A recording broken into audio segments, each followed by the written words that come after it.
Hello, আমার কথা শোনা যাচ্ছে? Hello, hello.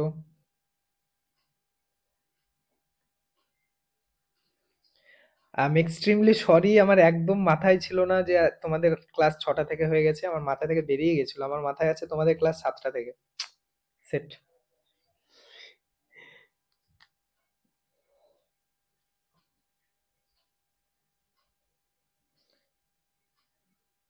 হঠাৎ করে মনে আসছে যে তোমাদের ক্লাস তো চেঞ্জ হয়ে টাইম 6টায় হয়ে গেছে।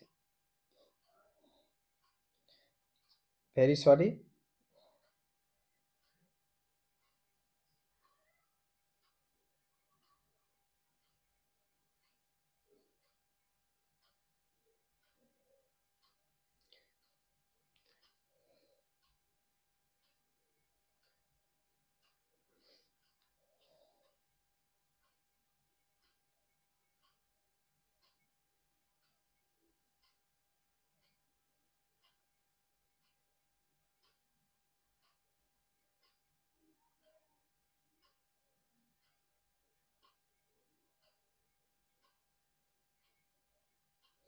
ছি, আমার নিজেরই খারাপ লাগছে তোমরা এতক্ষণ ধরে ওয়েট করছো।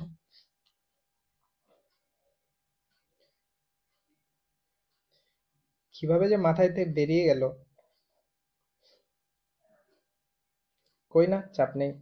হয়ে যাবে, সমস্যা নেই। কিছু বাকি থাকলে নেক্সট ক্লাসে করিয়ে দিব, সমস্যা নেই। ওকে, একটু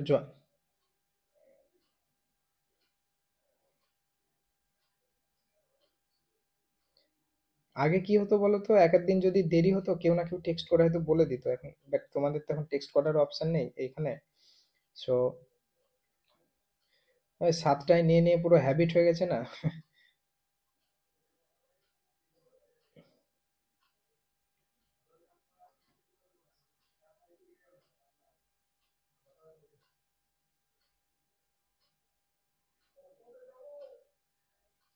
1 মিনিট ওয়েট করো, ঠিক আছে? 1 মিনিট পর শুরু করছি।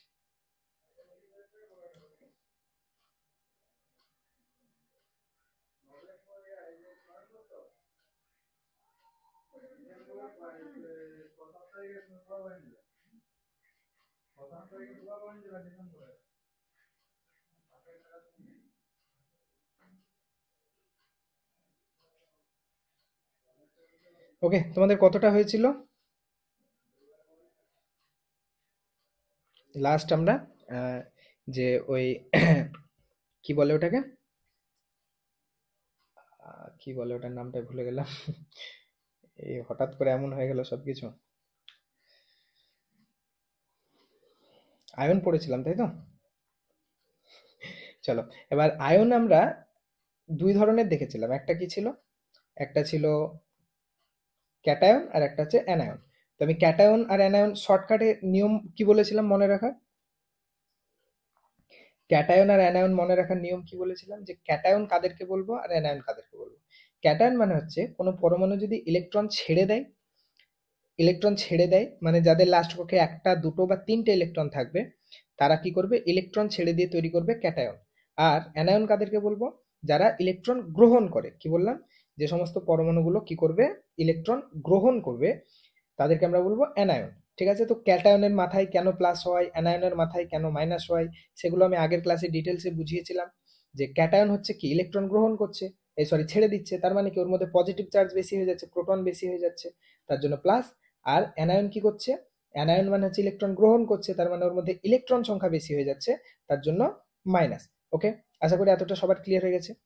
এবার তোমাদের যে আজকের ক্লাসের একটা ইম্পর্টেন্ট জিনিস, সেটা হচ্ছে এই পয়েন্টটা বলেছিলাম যে পরমাণুর থেকে আয়ন হচ্ছে বেশি সুস্থিত, তাই না? এই পয়েন্টটা আমি আগের ক্লাসে লাস্ট বলেছিলাম যে পরমাণুর মধ্যে থেকে আয়ন হচ্ছে বেশি সুস্থিত। কেন? কারণ একটা পরমাণু থেকে যখন একটা আয়ন হয়, তখন সেটা নিষ্ক্রিয় মৌলের মতো ইলেকট্রন বিন্যাস লাভ করে। কি করে? নিষ্ক্রিয় মৌলের মতো ইলেকট্রন বিন্যাস লাভ করে।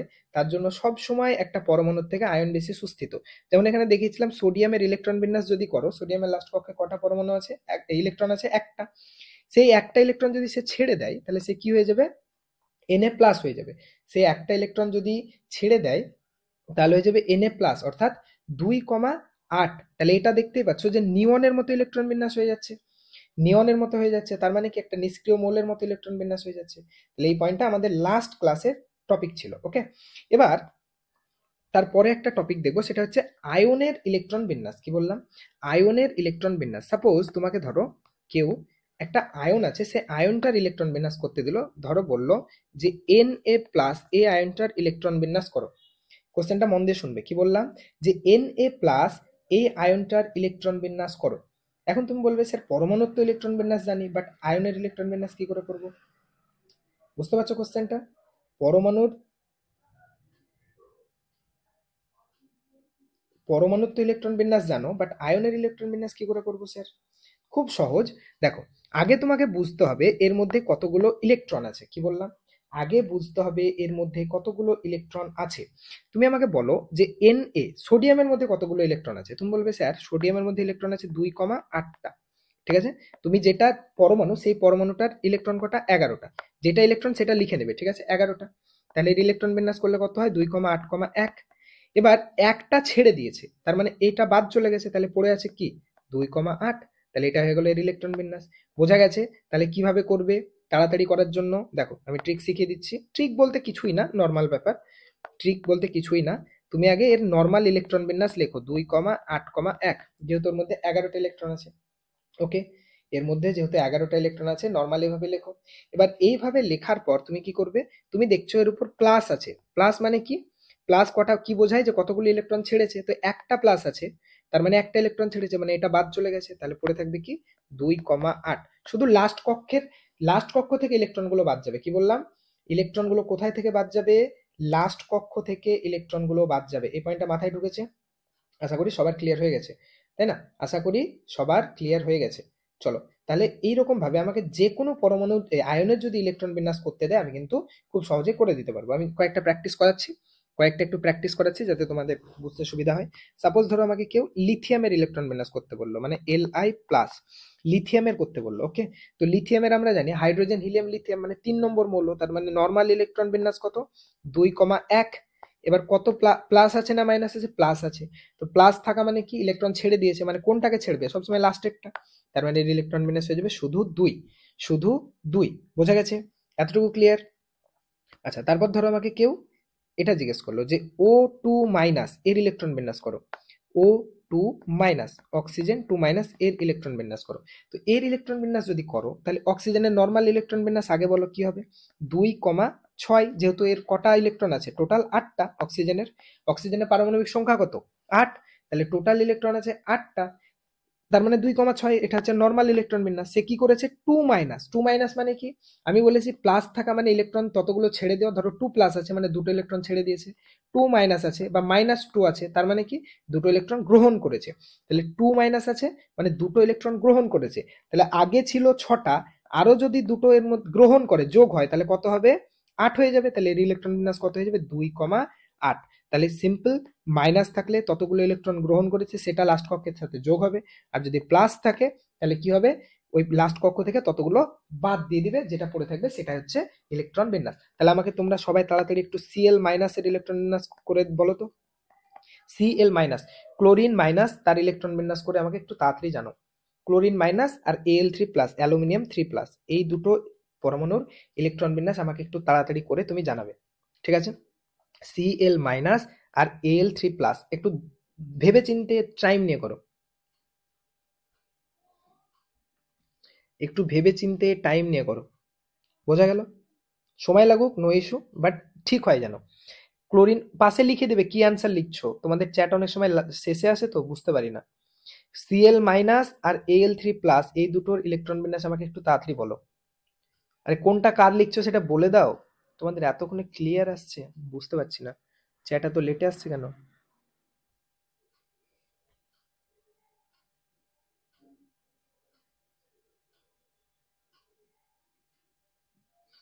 ক্লোরিন হচ্ছে 2,8,8, তাই বলছো? 2,8,8। এখন কেউ কারো কারো এখন অক্সিজেনের ইলেকট্রন বিন্যাস চলে আসছে।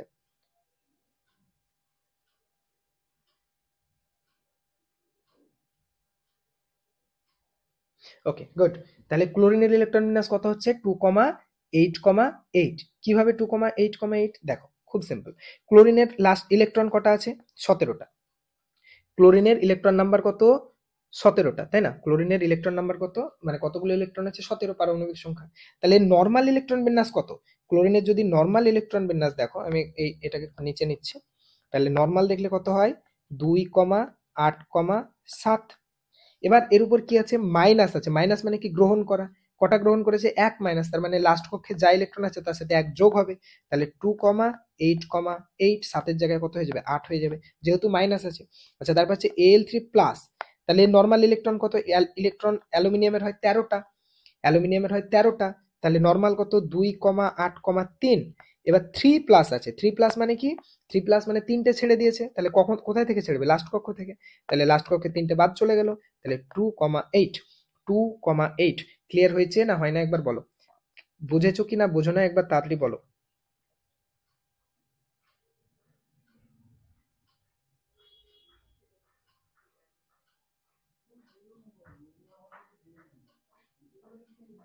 বুঝেছো? ক্লিয়ার হয়েছে? সবার ক্লিয়ার? তাহলে মানে যে কোনো তোমাকে যদি আয়ন দিয়ে দেয়, তার ইলেকট্রন বিন্যাস জিজ্ঞেস করে, তুমি বলতে পারবে না? বাচ্চাদের জিনিস। যে কোনো আয়ন যদি দিয়ে ইলেকট্রন বিন্যাস জিজ্ঞেস করে, তুমি খুব সহজেই কিন্তু বলে দিতে পারবে। ওকে, চলো তাহলে আমরা নেক্সট টপিকে যাই। তাহলে আয়নের ইলেকট্রন বিন্যাস নিয়ে আশা করি কারো সমস্যা নেই। কারো যদি সমস্যা থাকে আরেকবার রেকর্ডিংটা দেখে নেবে, খুব সহজেই তুমি কিন্তু বুঝে নেবে। ওকে, এবার আমাদের নেক্সট টপিক হচ্ছে, আমাদেরকে 3টে জিনিস শিখতে হবে। মন দিয়ে শুনবে, একবার বলবো, রিপিট করবো না, একবারই পুরোটা বুঝে নেবে, জাস্ট মন দিয়ে শুনবে। আমাকে 3টে জিনিস শিখতে হবে, একটা হচ্ছে আইসোটোপ, একটা হচ্ছে আইসোটোন, আর একটা হচ্ছে আইসোবার। কি কি বললাম? 3টে জিনিস শিখতে হবে, একটা আইসোটোপ, একটা হচ্ছে আইসোটোন, আর একটা হচ্ছে আইসোবার।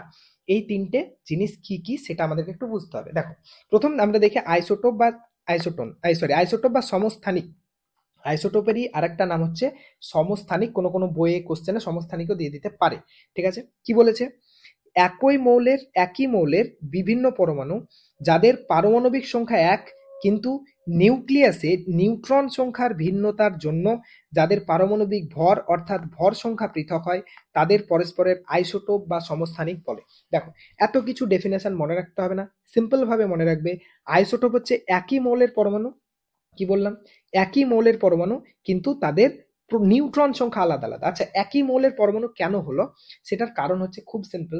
ধরো কোনো মৌলের মধ্যে ধরো 3টে আলাদা আলাদা, যেমন hydrogen ion ion, hydrogen ion 2, আর হাইড্রোজেন অন 3। এই 3টে হচ্ছে পরমাণু, 3টে পরমাণু। ঠিক আছে, এবার আমাকে বলো, এদের প্রত্যেকের দেখো প্রোটন সংখ্যা সেম। তো প্রোটন কি? প্রোটন হচ্ছে আমাদের ফিঙ্গারপ্রিন্টের মতো। ঠিক আছে, একটা পরমাণুকে চেনার চেনার উপায় কি? ইউনিক উপায় কি? সেটা হচ্ছে প্রোটন সংখ্যা। কোনো দুটো মৌলের প্রোটন সংখ্যা কোনোদিন সেম হতে পারে না। প্রত্যেকটা আলাদা আলাদা মৌলের প্রোটন সংখ্যা আলাদা। কোনোদিন এমন হতে পারে না যে দুটো আলাদা আলাদা মৌল, কিন্তু ধরো হাইড্রোজেন আর লিথিয়াম, এদের দুজনের প্রোটন সংখ্যা সমান আছে না। নিউট্রন সংখ্যা সমান হতে পারে, কিন্তু প্রোটন সংখ্যা কোনো দিন সমান হবে না। প্রোটন হচ্ছে একটা ইউনিক নাম্বার। আমাদের যেমন ফিঙ্গারপ্রিন্ট ইউনিক, কারোর সাথে কারো ম্যাচ করে না, সেভাবে পরমাণুর জন্য প্রোটন হচ্ছে ওদের ফিঙ্গারপ্রিন্টের মতো, কারোর সাথে কারো প্রোটন সংখ্যা ম্যাচ করবে না। তাহলে দেখতেই পাচ্ছ, আইসোটোপ গুলো সবসময় হবে একই মৌলের, একই মৌলের আলাদা আলাদা পরমাণু। ঠিক আছে, তাহলে আলাদা কি হবে? প্রোটন সংখ্যা, এই সরি নিউট্রন সংখ্যা। কি বললাম? আলাদা কি হবে?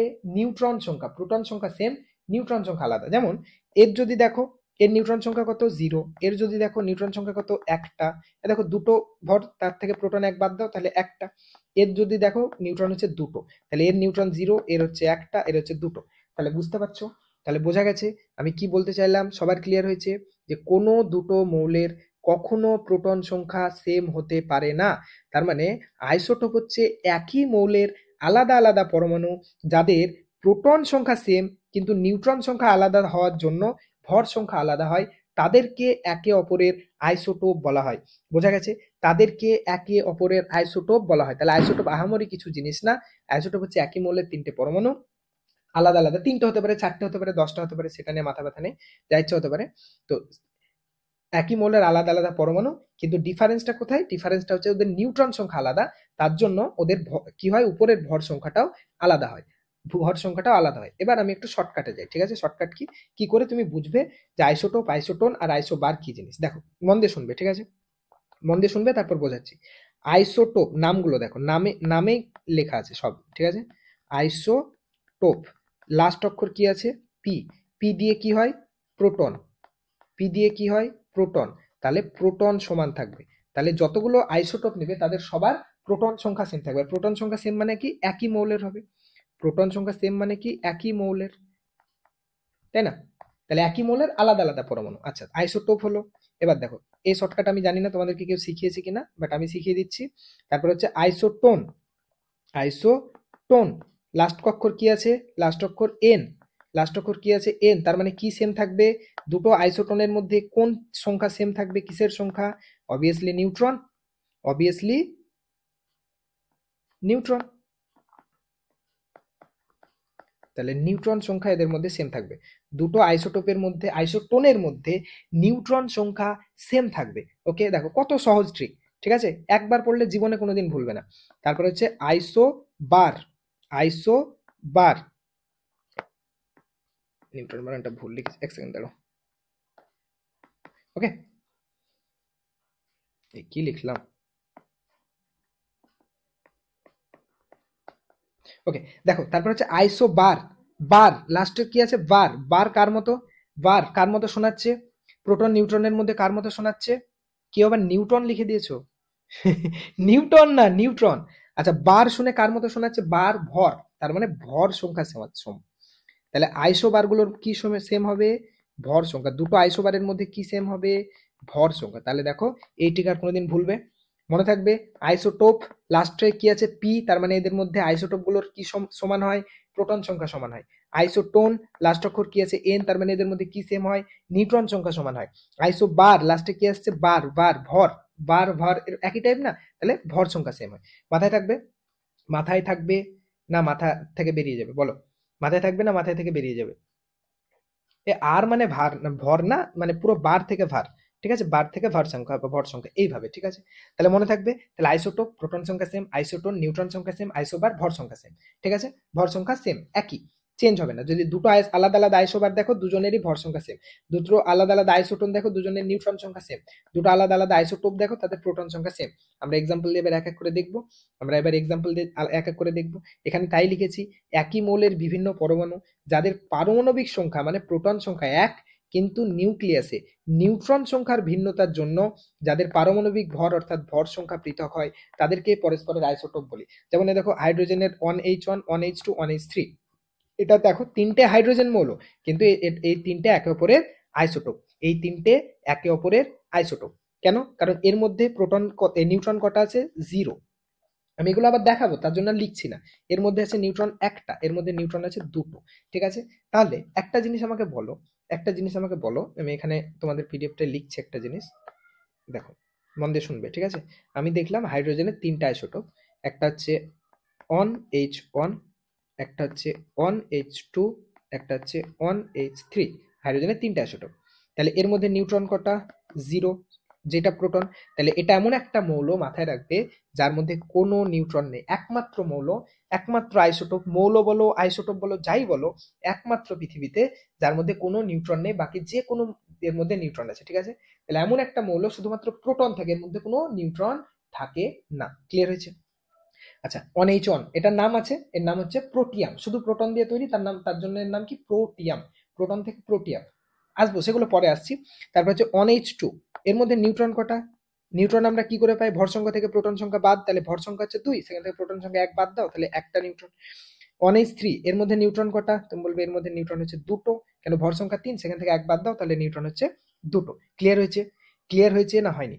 আচ্ছা, তাহলে আমাকে একটা জিনিস বলো, যে তিনটেরই দেখো প্রোটন সংখ্যা সেম, তিনটেরই প্রোটন সংখ্যা সেম, তার মানে, তার মানে এই তিনটে মৌলের রাসায়নিক ধর্ম সেম হবে।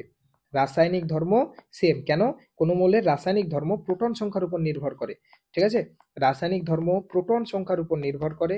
যেহেতু সবার রাসায়নিক ধর্ম এই প্রোটন সংখ্যা সেম, তাই এদের প্রত্যেকের রাসায়নিক ধর্ম একই। তাহলে আইসোটোপ গুলোর রাসায়নিক ধর্ম একই হয়। মনে থাকবে কেন? কারণ প্রোটন সংখ্যা যেহেতু এদের সেম। মাথার মধ্যে ঢুকেছে? রাসায়নিক সংখ্যা প্রোটন, রাসায়নিক ধর্ম কার উপর নির্ভর করে? প্রোটন সংখ্যার উপর। যেহেতু প্রোটন সংখ্যা সেম, তাহলে রাসায়নিক ধর্ম সেম। ক্লিয়ার? এতটুকু মাথার মধ্যে পুরো ঢুকে গেছে? ওকে, তাই আমি লিখেছি যে ভর সংখ্যা পৃথক, তাদেরকে পরস্পরের আইসোটোপ বলে। ওকে, চলো এখানে একটা পয়েন্ট মনে রাখবে, সালটা মনে রাখার দরকার নেই।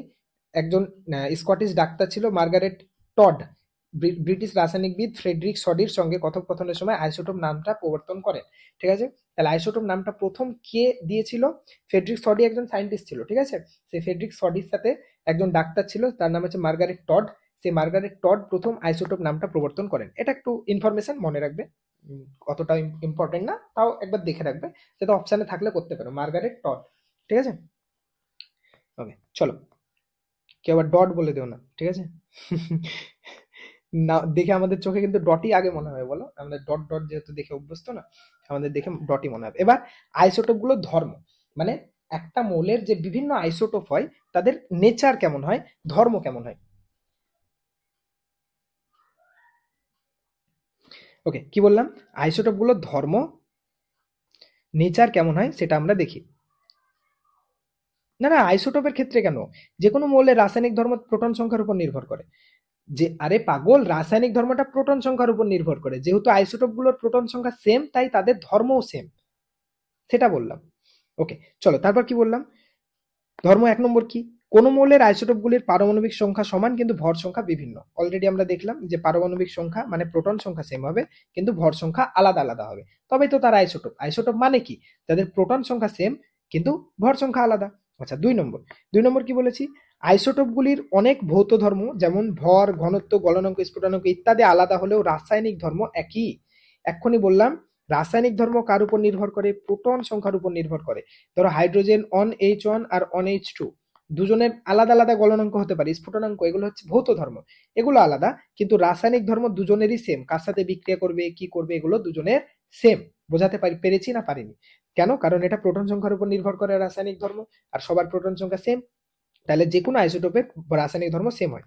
তারপর হচ্ছে আইসোটোপগুলির যোজ্যতা সমান। এই পয়েন্টটা তোমরা আমরা পরমাণবিক যখন মানে পিরিয়ডিক টেবিল পড়াবো তারপর বুঝতে পারবে যোজ্যতা জিনিসটা কি। বেসিক্যালি এখন সিম্পল ভাবে যদি বলি, তাহলে লাস্ট কক্ষের ইলেকট্রন কটা আছে বা কটা গ্রহণ করতে পারবে তার সংখ্যার উপর যোজ্যতা নির্ভর করে। ঠিক আছে, যেমন হাইড্রোজেনের যোজ্যতা হচ্ছে 1। তারপর তাহলে হাইড্রোজেন OH1, OH2, OH3 সবার যোজ্যতা 1, সবার যোজ্যতা সেম। বোঝা গেল? বোঝাতে পেরেছি? যেমন তারপর ধরো অক্সিজেন 816 আর 817, এই অক্সিজেনের দুটো আইসোটোপ ধরো, তাহলে দেখতে পাচ্ছ, দেখো প্রোটন সংখ্যা সেম, ভর সংখ্যা আলাদা, তার মানে কি এর আইসোটোপ। ঠিক আছে, তাহলে এর আইসোটোপ, এরও যোজ্যতা হচ্ছে 2, এরও যোজ্যতা 2। যোজ্যতা কি জিনিস আমরা কোন চ্যাপ্টারে বুঝবো? পিরিয়ডিক টেবিল চ্যাপ্টারে গিয়ে। এখন জাস্ট মনে রাখো যে আইসোটোপ গুলির যোজ্যতা সমান হবে। ঠিক আছে, যে অক্সিজেনের যতগুলো আইসোটোপ আছে সবার যোজ্যতা কত? সবার যোজ্যতা 2। ক্লোরিনের যতগুলো আইসোটোপ আছে সবার যোজ্যতা 1। হাইড্রোজেনের যতগুলো আইসোটোপ আছে সবার যোজ্যতা 1। ঠিক আছে, চলো তারপর আইসোটোপগুলির পর্যায় সারণীতে একই অবস্থানে থাকে। মানে পর্যায় সারণী যখন পড়বে, এই দুটো পয়েন্ট ক্লিয়ার হবে তখন, যে পর্যায় সারণীতে প্রত্যেকটা মৌলের জন্য একটা ঘর দেওয়া থাকে। ঠিক আছে, একটা ঘরে একটা মৌল, তাহলে এই মৌলটা বোঝাচ্ছে মানে এর মধ্যেই সব যতগুলো আইসোটোপ আছে সব আছে। বোঝা গেল? তাহলে আলাদা এমন না যে প্রত্যেকটা আলাদা আলাদা আইসোটোপের জন্য পর্যায় সারণীতে একটা করে ঘর আছে, তাহলে কত বড় পিরিয়ডিক টেবিল হতে তুমি আইডিয়াও করতে পারবে না। বুঝতে পারলাম? তাহলে কি মনে থাকবে এই পয়েন্টটা, যে আইসোটোপগুলি পর্যায় সারণীতে একই অবস্থানে থাকে। কেন? কারণ পর্যায় সারণীতে মৌলগুলোকে সাজানো হয়েছে প্রোটন সংখ্যার উপর ভিত্তি করে। তো এখন হাইড্রোজেনের যতগুলো আইসোটোপ আছে সবার প্রোটন সংখ্যা তো 1, ক্লোরিনের যতগুলো আছে সবার প্রোটন সংখ্যা 17, তাহলে সবাই এক ঘরে আছে। বুঝতে পেরেছো?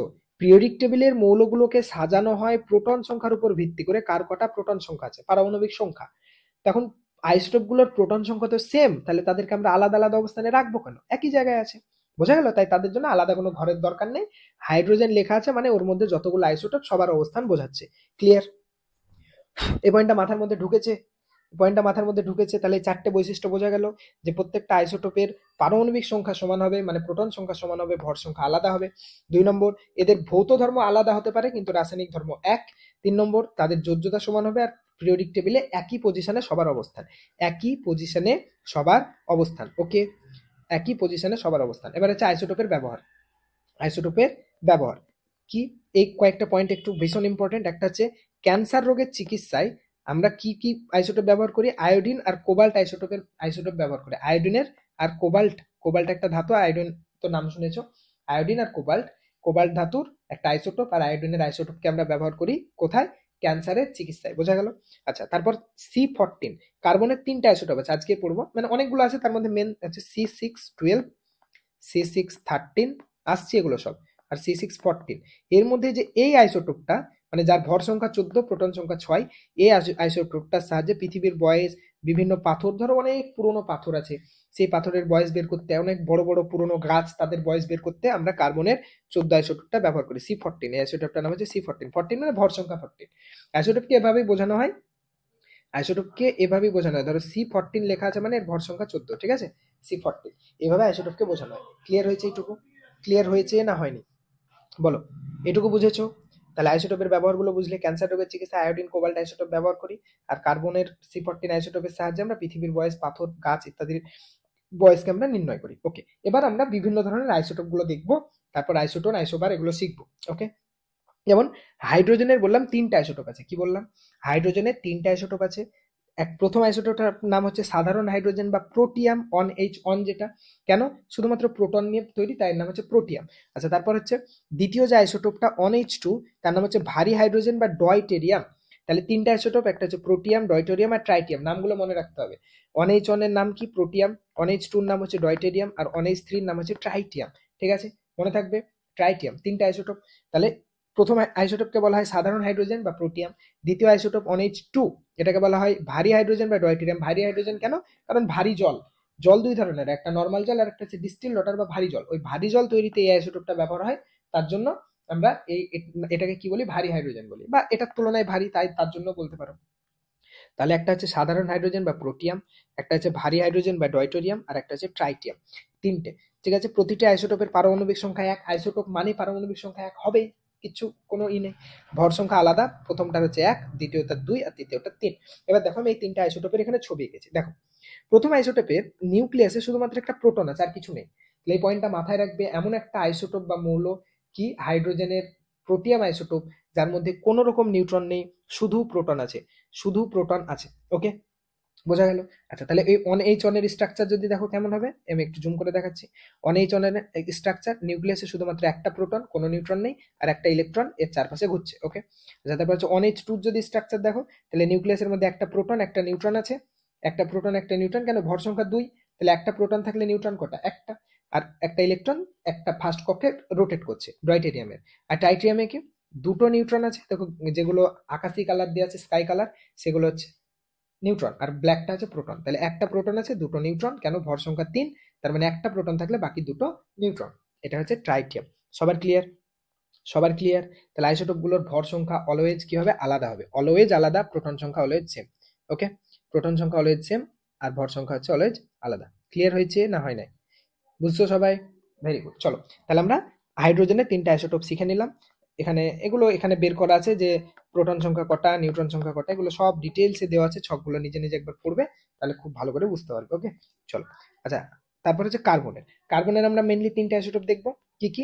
একটা হচ্ছে C612, একটা হচ্ছে C613, আর একটা হচ্ছে C614। আগেই বললাম, দেখো এটাই হচ্ছে আমাদের সেই গাছের বয়স নির্ণয় করতে ব্যবহার করা হয়। ঠিক আছে, আর একটা মনে রাখবে, এই আইসোটোপটা, কার্বনের এই আইসোটোপটা হচ্ছে তেজস্ক্রিয়। কার্বনের যে এ আইসোটোপটা, এটা হচ্ছে তেজস্ক্রিয়। তুমি বলবে স্যার তেজস্ক্রিয় আবার কি জিনিস? তেজস্ক্রিয় কি জিনিস পরে বুঝবে, ঠিক আছে? যখন আমরা তেজস্ক্রিয়তা চ্যাপ্টার পড়াবো তখন বোঝাবো। ওকে, তেজস্ক্রিয় এখন জাস্ট মনে রাখো। ওকে, তাহলে কার্বনের 3টা আইসোটোপ আমরা সম্পর্কে পড়বো। মনে রাখতে হবে এই যে আইসোটোপ গুলো বলছি, কার্বনের কোনগুলো, অক্সিজেনের কি কি আছে, এগুলো অনেক আছে, আমাদেরকে সব লাগবে না, আমাদের যেগুলো যেগুলো মেন মেন লাগবে আমরা সেগুলোর কথাই বলছি। ওকে, তাহলে কার্বনের 3টা আইসোটোপ C612, C613, C614।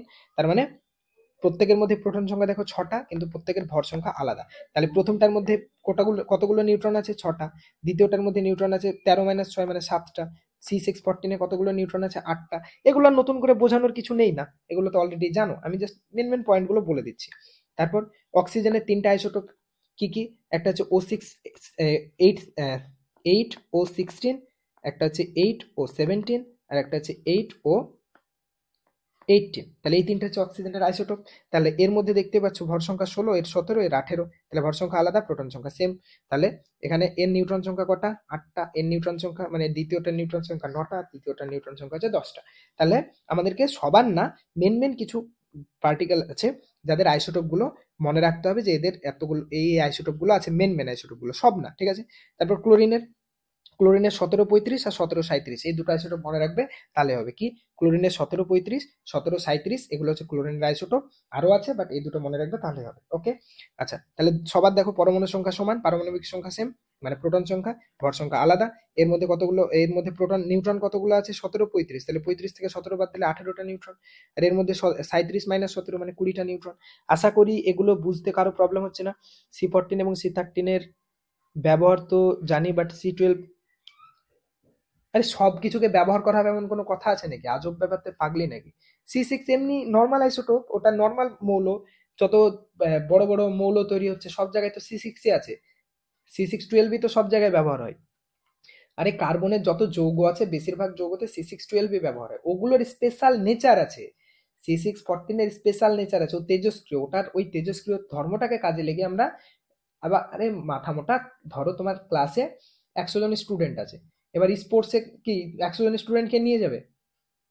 নিশ্চয়ই নিয়ে যাবে না। যার মধ্যে স্পোর্টসের কোয়ালিটি আছে তাকেই নিবে, যে দৌড়তে পারে ভালো, খেলাধুলা করতে পারে তাকে নেবে। তুমি এখন যদি বলো আরে স্যার আপনি ওকে নিয়ে চলে গেলেন, বাকি স্টুডেন্ট গুলো কি দোষ করলো? আরে বাকি দোষ করেনি, তুমি খেলতে পারো না, সিম্পল ব্যাপার। তোর মধ্যে এরকম স্পেশাল প্রপার্টি নেই। C612 কে ব্যবহার করা হয় না, কে বললো তোমাকে? C612 কে ব্যবহার করো না তুমি? পারমাণবিক ভর নির্ণয় করতে কোনটাকে ব্যবহার করি আমরা? পারমাণবিক ভর বা পারমাণবিক গুরুত্ব নির্ণয় করতে কাকে ব্যবহার করি? কার্বনের, আমি বলেছিলাম না যে কার্বনের C612 পরমাণুর তুলনায় যত গুণ ভারী, সেটা হচ্ছে মূলে পারমাণবিক গুরুত্ব, পড়িয়েছিলাম তো আগের ক্লাসে। ওকে, যাই হোক চলো, তাহলে বোঝা গেল। তাহলে ক্লোরিনের দুটো আইসোটোপ আমরা মনে রাখছি, ক্লোরিন 1735 1737। আচ্ছা এবার হচ্ছে ইউরেনিয়ামের বিভিন্ন আইসোটোপ, এটা হচ্ছে তোমাদের ভীষণ ইম্পর্টেন্ট, কারণ এখান থেকে প্রতিবার মানে কোশ্চেন থাকে, ঠিক আছে, মানে কোশ্চেন দিলে এখান থেকেই দেয়, কোশ্চেন দিলে এখান থেকেই দেয়। তো ইউরেনিয়ামের 3টে আইসোটোপ আছে মনে রাখবে।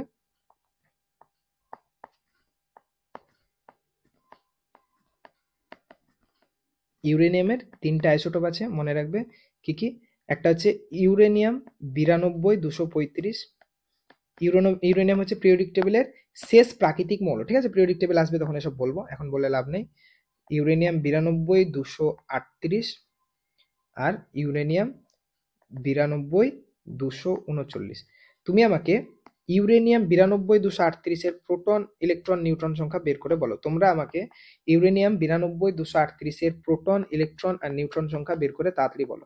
এর মধ্যে কতগুলো প্রোটন আছে, কতগুলো নিউট্রন আছে, কতগুলো ইলেকট্রন আছে, এই আইসোটোপ গুলো যেন মাথায় থাকে। ইউরেনিয়াম 92 235 92 238 আর 92 239। তাহলে এর মধ্যে প্রোটন কটা, ইলেকট্রন কটা, নিউট্রন কটা, সেটা আমাকে একটু তাড়াতাড়ি বের করে জানাবে। ওকে স্যার, আমি কখন বললাম ব্যবহার করা হয় না? ও আচ্ছা, কোথাও দেখোনি? তাহলে তুমি আগের ক্লাস করোনি সাগরিকা। আগের ক্লাসে বলেছিলাম তো যে পারমাণবিক গুরুত্ব নির্ণয় করতে আমরা কোন আইসোটোপ ব্যবহার করি, C612। ওকে,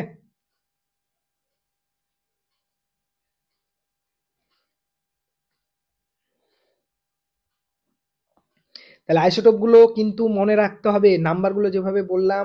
অক্সিজেনের ও মানে 8O16 8O17 8O18, খুব সহজ, একবার দুবার দেখে নেবে তাহলে হয়ে যাবে। ওকে দেখো আমি করাচ্ছি। আচ্ছা প্রোটন তো দেখতে পাচ্ছ নাম্বার থেকে, এখানে যেটা থাকে সেটা প্রোটন সংখ্যা মানে 92টা। ইলেকট্রনও দেখতে পাচ্ছ 92টা, যটা যটা প্রোটন ততগুলো ইলেকট্রন। নিউট্রন কি করব, ভর সংখ্যা থেকে প্রোটন সংখ্যা বাদ, তাহলে ভর সংখ্যা 238 মাইনাস 92 মাইনাস 92, ক্যালকুলেট করো। তাহলে 2 থেকে 8 বাদ দিলে কত থাকছে, সরি 8 থেকে 2 বাদ দিলে কত থাকছে 6, 9 থেকে 13 বাদ দিলে 4, তাহলে হাতে 1 থাকছে, 1 থেকে 2 বাদ দিলে 1, তার মানে 146টা হচ্ছে নিউট্রন। তাহলে প্রোটন হচ্ছে 92, ইলেকট্রন হচ্ছে 92 আর নিউট্রন হচ্ছে 146, নিউট্রন হচ্ছে 146। বোঝা গেছে না যায় নাই? বোঝা গেছে না যায় নাই গো? কও কও তাড়াতাড়ি কও, একটু তাড়াতাড়ি বলো। বুঝছো? একদম মাথার মধ্যে ঢুকে গেছে? তাহলে আইসোটোপ নিয়ে আর কারো কোনো রকম দাবি দাওয়া নেই? আমি তাহলে নেক্সট টপিকে যেতে পারি। আইসোটোপ, তাহলে আমার তোমাদের কাজ কি, যে এই যে আইসোটোপ গুলো বললাম, হাইড্রোজেনের 3টে, প্রোটিয়াম ডয়টেরিয়াম ট্রাইটিয়াম, এগুলো মনে রাখা। তারপর হচ্ছে তোমার কোনটাকে সাধারণ হাইড্রোজেন, কোনটাকে ভারী জল, ভারী হাইড্রোজেন, এগুলো বলে, এগুলো মনে রাখা। তারপর কার্বনের C612, C613, C614 এগুলো। তারপর হচ্ছে অক্সিজেনের O8O16, 8O17, 8O18, ক্লোরিনের 1735, 1737 এই দুটো মনে রাখতে বললাম। আর ইউরেনিয়ামের 92, 235, 92, 238, 92, 239। ওকে, তাহলে আইসোটোপ গুলো তোমাদেরকে মাথায় রাখতে হইবে। ওকে, এবার আমরা আইসো বার আর আইসো টোন সম্পর্কে পড়বো। বার মানে এর ভর সংখ্যা সমান হবে, তাহলে ভর সংখ্যা সমান প্রোটন সংখ্যা সমান কি হতে পারে? তাহলে দুটো মৌলের ভর সংখ্যা সমান প্রোটন সংখ্যা সমান, মানে সেম মৌল হয়ে গেল, তাই না? তার মানে আইসোবার সবসময় আলাদা আলাদা মৌলের হবে। কি বললাম? আইসোবার, দুটো আইসোবার মানে সে দুটো আলাদা আলাদা মৌলের, সে মৌলের কখনো আইসোবার হতে পারে না। কি বললাম? তাহলে যেসব মৌলের পরমাণুর ভর সংখ্যা সমান কিন্তু পারমাণবিক সংখ্যা অর্থাৎ প্রোটন সংখ্যা বিভিন্ন। কি বললাম? যেসব মৌলের পরমাণুর ভর সংখ্যা সেম কিন্তু পারমাণবিক সংখ্যা অর্থাৎ প্রোটন সংখ্যা বিভিন্ন, তাদের পরস্পরের আইসোবার বলা হয়। তাহলে আইসোবারের কি সেম থাকবে? ভর সংখ্যা সেম থাকবে। তাহলে ভর সংখ্যা সেম মানে কি? প্রোটন সংখ্যা আলাদা হতেই হবে, না হলে তো একই মৌল হয়ে গেল, তাই না? যেমন ধরো এই 1840, আর্গন 1840, ক্রিপ্টন 1940 আর ক্যালসিয়াম 2040, এগুলো হচ্ছে পরস্পরের আইসোবার। তুমি বলবে স্যার আমাদেরকে নাম মুখস্থ রাখতে হবে কে কার আইসোবার? না, তোমাকে এরকম কোশ্চেন জিজ্ঞেস করবে না। তোমাকে ধরো এই তিনটে মৌল দিয়ে দিল, তে বলবে এরা একে অপরের আইসোটোপ, আইসোবার, আইসোটোন, না কোনোটিই নয়, এরকম কোশ্চেন থাকবে। তোমাকে তোমাকে অপশন মানে এক্সাম্পল মুখস্থ রাখতে হবে না, আমি তো বোঝানোর জন্য দিয়েছি। দেখো কিভাবে, দেখো সবার প্রোটন সংখ্যা আলাদা, 18, 19, 20, তাই না? সবার প্রোটন সংখ্যা আলাদা কিন্তু প্রত্যেকের ভর সংখ্যা সেম, দেখো 40, তাই না? সবার ভর সংখ্যা সেম 40, তার মানে এরা হয়ে গেল পরস্পরের আইসো বার। কারো ডাউট আছে? আইসো বার, কারো ডাউট আছে? তাড়াতাড়ি বলো একবার।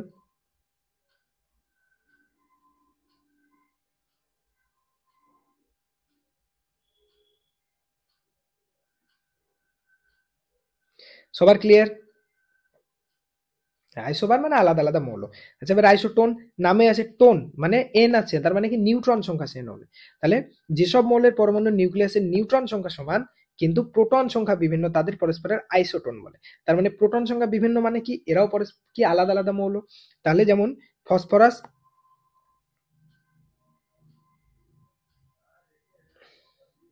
ফসফরাস 1531 আর সালফার 1632, এই দুটোর মধ্যে দেখো এদের দুজনের ভর সংখ্যা, এর হচ্ছে 31, এর হচ্ছে 32, ঠিক আছে? এর প্রোটন সংখ্যা হচ্ছে 15, এর আর নিউট্রন সংখ্যা কত?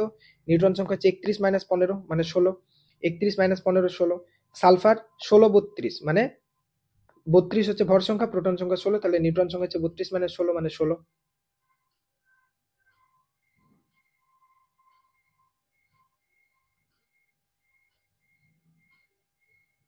বোঝা গেছে? তাহলে দেখতে পেলে এদের প্রোটন সংখ্যা আলাদা কিন্তু নিউট্রন সংখ্যা সেম, তাহলে এদেরকে আমরা কি বলবো? পরস্পরের আইসোটোন। বোঝা গেছে? তাহলে কোশ্চেন কিভাবে থাকবে বুঝতে পেরেছো? নর্মাল কিছু না, জাস্ট কিছু পার্টিকেল বলা থাকবে, দিয়ে বলবে এদের মধ্যে রিলেশন কি, এরা পরস্পরের আইসোটোপ, আইসোটোন না আইসোবার। তোমার কাজ কি? তুমি দেখবে এদের প্রোটন সংখ্যা সেম কিনা, যদি প্রোটন সংখ্যা সেম নাই তাহলে আইসোটোন হওয়ার কোনো আইসোটোপ হওয়ার কোনো গল্পই নেই, তাহলে হয় আইসোবার হবে না হলে আইসোটোন হবে। এবার দেখবে ভর সংখ্যা সেম কিনা, শর্টকাট শেখাচ্ছি, দেখো অত প্রত্যেকটা ভেঙে করতে হবে না। প্রথম দেখবে প্রোটন সংখ্যা সেম কিনা, ছবিতে দেখতে পাবে, নামেই দেখতে পাবে প্রোটন সংখ্যা সেম কিনা। দেখলে সেম না মানে আইসোটোপ তো হতেই পারে না, তাহলে আইসোটোপ আর কি কি থাকলো? আইসোটোন আর আইসোবার। এবার দেখবে ভর সংখ্যা সেম কিনা, যদি ভর সংখ্যা সেম না হয় তার মানে আইসোবারও হতে পারে না, তার মানে অবশ্যই সেটা আইসোটোন। যদি প্রোটন সংখ্যা সেম হয়ে যায় আইসোটোপ, যদি ভর সংখ্যা সেম হয় আইসোবার। ব্যাস, অ্যাজ সিম্পল অ্যাজ দ্যাট। তোমার কোনো ক্যালকুলেশন কিচ্ছু করতে হবে না, দেখে দেখে অ্যান্সার বলে দিবে, দেখে দেখে অ্যান্সার বলে দিবে। বোঝা গেছে? জাস্ট কোশ্চেন দেখে অ্যান্সার বলে দেবে, কিচ্ছু কোনো ক্যালকুলেশন কি সমান কি না কিচ্ছু দেখার দরকার নেই। ফার্স্ট দেখবে যে মৌলগুলো দেওয়া আছে, ধরো এই দুটো দিয়ে তোমাকে বলেছে যে এরা পরস্পরের কি, তুমি দেখলে প্রোটন সংখ্যা সেম না, সেম না, তার মানে আইসোটোপ হতে পারে না। ভর সংখ্যা সেম, সেম না, আইসোবার হতে পারে না, তার মানে অবভিয়াসলি আইসোটোন। হয়ে গেল অ্যান্সার। ব্যাস, এতটুকুই টাইম লাগবে। ফিজিক্যাল সায়েন্সটা কি ভালো লাগছে পড়তে, বায়োলজি পড়তে ইচ্ছা করছে না? এই যা মুশকিল তো, তাহলে বায়োলজিও পড়ো, এরকম করো না। ওকে, তাহলে বুঝেছো? তাহলে এইভাবে ধরো আমি আবার বোঝাচ্ছি কি করে সলভ করবে। অনেক হয়তো এবার ক্যালকুলেশন করে নিউট্রন বের করতে যাবে, দরকার নেই নিউট্রন বের করা। আইসোটোন সেম দেখার দরকার জন্য, আইসোটোন কি আইসোটোন না সেটা দেখার জন্য নিউট্রন বের করার দরকার নেই। তোমাকে ধরো এই কোশ্চেনটা দিল, দিয়ে বললো এরা পরস্পরের সাথে রিলেশন কি, আইসোটোপ, আইসোটোন, আইসোবার, কি বোঝা গেল? কি করবে? প্রথম দেখবে প্রোটন সংখ্যা কি সেম, দেখলে না এর 15 16 না, তার মানে আইসোটোপ হতে পারে না। তারপর দেখো ভর সংখ্যা কি সেম, না, তাহলে আইসোবার হতে পারে না। তাহলে পড়ে থাকলো কি আইসোটোন, তার মানে এরা আইসোটোন। বোঝা গেল? এবার বের করতে হতে পারে কখন, এটা দেখার জন্য যে কোনোটিই নয় যদি আবার অ্যান্সার হয় স্যার, স্যার কোনোটিই নয় তো হতেই পারে, হ্যাঁ তখন কিন্তু দেখতে হবে। ওকে, বুঝছো? মানে কোনোটিই নয় ধরো একটা অপশানে দিয়ে দিয়েছে, তখন কি করবা? কারণ এমন তো হতেই পারে যে আইসোটোপো না, আইসোবারো না, আইসোটোনো না, হতেই পারে, না হওয়ার তো কিছু নেই, তাই না? ওকে, চলো, আশা করি আশা করি প্রবলেম হচ্ছে না, তাই তো? বুঝে নিয়েছো? বুঝে নিয়েছো এটাও? সবার ক্লিয়ার? গুড। চলো তাহলে এটাও যদি বুঝে নাও, তাহলে আমি আর কি পড়াবো, সবই তো বুঝে নিচ্ছ, তাহলে আমার দরকার কি? চলো, গুড। এবার আমরা দেখব এই পারমাণবিক গুরুত্ব। দেখো এই তিনটের নাম সেম, মাথার মধ্যে এটা আগে ঢোকাও। এই তিনটের নাম সেম, কারণ এ কাজে লাগবে। হ্যাঁ স্যার, এত ভালো এক্সপ্লেন কখনো করে বোঝেনি, ফিজিক্স পড়তে খুব ভালো লাগছে এখন, থ্যাংক ইউ সো মাচ। ওকে, দেখো কি বললাম, যা পারমাণবিক ওজন তাই পারমাণবিক ভর তাই পারমাণবিক গুরুত্ব। ওকে, একই জিনিস। পারমাণবিক গুরুত্ব মানেও যা, পারমাণবিক ভর মানেও তা, পারমাণবিক ওজন মানেও তা, একই জিনিস, আলাদা আলাদা নাম। ঠিক আছে, বোঝা গেল? যার নাম ফটিক তার নামে কি, কি বলে, পদ্মলোচন না এরকম কি একটা ছিল না, ভুলে গেছে, আমার মনে আসছে না। যাই হোক, দিদি বলছে আমাকে 2006, হ্যাঁ 2006 আমার বার্থডে মানে, বুঝলাম না দিদি বলছো আমাকে, আচ্ছা আচ্ছা। ওকে, চলো তাহলে পারমাণবিক ভর যা, পারমাণবিক ওজন তাই, পারমাণবিক গুরুত্ব তাই। এখন বেশি ডিটেলসে জানতে হবে না পারমাণবিক গুরুত্ব, জাস্ট নর্মাল ভাবে বোঝাচ্ছি, নর্মাল ভাবে বুঝবে, ঠিক আছে? পারমাণবিক গুরুত্ব আর কিছুই না, একটা মৌল একটা কার্বন পরমাণুর তুলনায় কত গুণ ভারী, সেটা হচ্ছে ওই মৌলের পারমাণবিক গুরুত্ব। 1/12 তুলনায় কত গুণ ভারী, সেটা হচ্ছে ওই মৌলের পারমাণবিক গুরুত্ব। তুমি বলবে স্যার এভাবে দেখার কি দরকার ছিল? দেখো প্রবলেমটা হচ্ছে, যে কোনো মৌলের যদি তুমি ভর দেখতে যাও না, যে কোনো মৌলের যদি পরমাণুর একটা ভর দেখতে যাও, তাহলে খুব ঝামেলা। কিভাবে ঝামেলা? কিভাবে ঝামেলা? ধরো তোমাকে তোমাকে বললো যে একটা মৌল আছে, এই মৌলটার ভর কত সেটা তুমি আমাকে বলো, তাহলে তোমাদেরকে একটা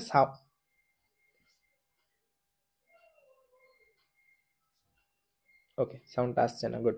চলো, এবার বললো যে তোমাকে ধরো একটা মৌল, আমি বোঝাচ্ছি যে ঝামেলাটা কি সেটা বোঝো। ধরো তোমাকে বললো যে একটা পরমাণু যার মধ্যে 5টা প্রোটন আছে, 5টা নিউট্রন আছে, 5টা ইলেকট্রন আছে, তাহলে এই পরমাণুটার ভর, পারমাণবিক ভর না, জাস্ট পরমাণুর ভর, দুটো আলাদা কিন্তু। পারমাণবিক ভর না, না পারমাণবিক ক্রমাঙ্ক, তাই কে বলেছে মাথা মোটা? এই, পারমাণবিক ক্রমাঙ্ক মানে তো বলেছি পারমাণবিক ক্রমাঙ্ক আর পারমাণবিক সংখ্যা সে দুটো সেম, বা প্রোটন সংখ্যা, পারমাণবিক সংখ্যা মানে প্রোটন সংখ্যা, পারমাণবিক ক্রমাঙ্ক মানে প্রোটন সংখ্যা, আগের ক্লাসে বলেছি।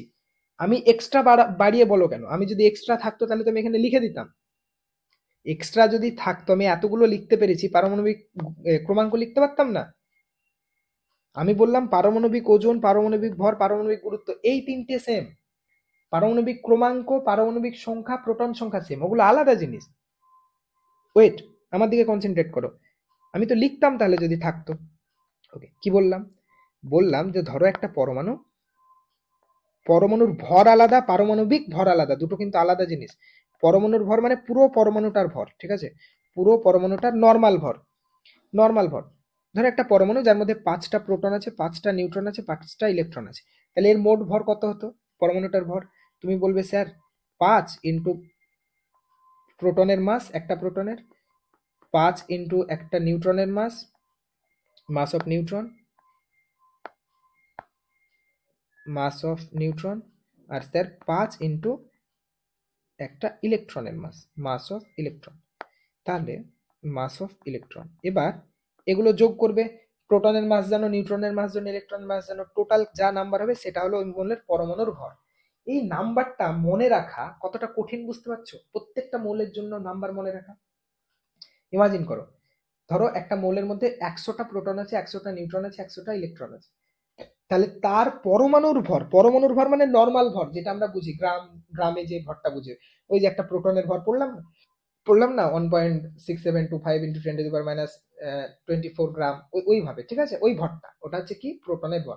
আমি আবার বলছি পারমাণবিক গুরুত্বটা আবার আমি একটা চ্যাপ্টারে খুব ভালো করে ডিটেলসে পড়াবো, চাপ নেই, তোমাদেরকে এখন ভাবতে হবে না, আমি জাস্ট এখানে নর্মাল জিনিসটা বলছি। ওকে, তাহলে এই ভরটা মনে রাখা ভীষণই টাফ, তার জন্য একটা নিয়ম আনা হলো যে এইভাবে না মেপে যে কোনো একটা পরমাণুর ভরকে আমরা পারমাণবিক গুরুত্ব আকারে প্রকাশ করব। কি বললাম? পারমাণবিক গুরুত্ব আকারে প্রকাশ করব। সেটা কি? সেটা কিছুই না, প্রথমে একটা কার্বন পরমাণুর আমরা ভর দেখব। কি বললাম? একটা কার্বন পরমাণুর জাস্ট একটা কার্বন পরমাণুর ভর দেখব। সেই ভরটাকে যদি, সেই কার্বন পরমাণুর ভর যত হবে সেটাকে যদি 12 দিয়ে ভাগ করি, তাহলে কি পড়ে থাকবে? তাহলে 12 দিয়ে মোট ভরটাকে ভাগ করে দিলে কি পেয়ে গেলাম? যে ভরের 1/12 অংশ পেয়ে গেলাম না? 1/12 অংশ ভরের, মোট ভরের, কার্বন পরমাণুর মোট ভরের 1/12 অংশ। এই কার্বন পরমাণুর 1/12 অংশের তুলনায় কোনো একটা মৌলের পরমাণু কত গুণ ভারী, সেটাই হচ্ছে ওই মৌলের পারমাণবিক গুরুত্ব। কি বললাম? সেটাই হচ্ছে ওই মৌলের পারমাণবিক গুরুত্ব। বোঝা গেল? আবারও বলছি, একটা কার্বন পরমাণুর ভরের তুলনায়, একটা কার্বন পরমাণুর ভরের 1/12 অংশের তুলনায়, 1/12 অংশের তুলনায় কোনো একটা মৌলের পরমাণু কত গুণ ভারী, সেটাই হচ্ছে ওই মৌলের পারমাণবিক গুরুত্ব। বোঝা গেল?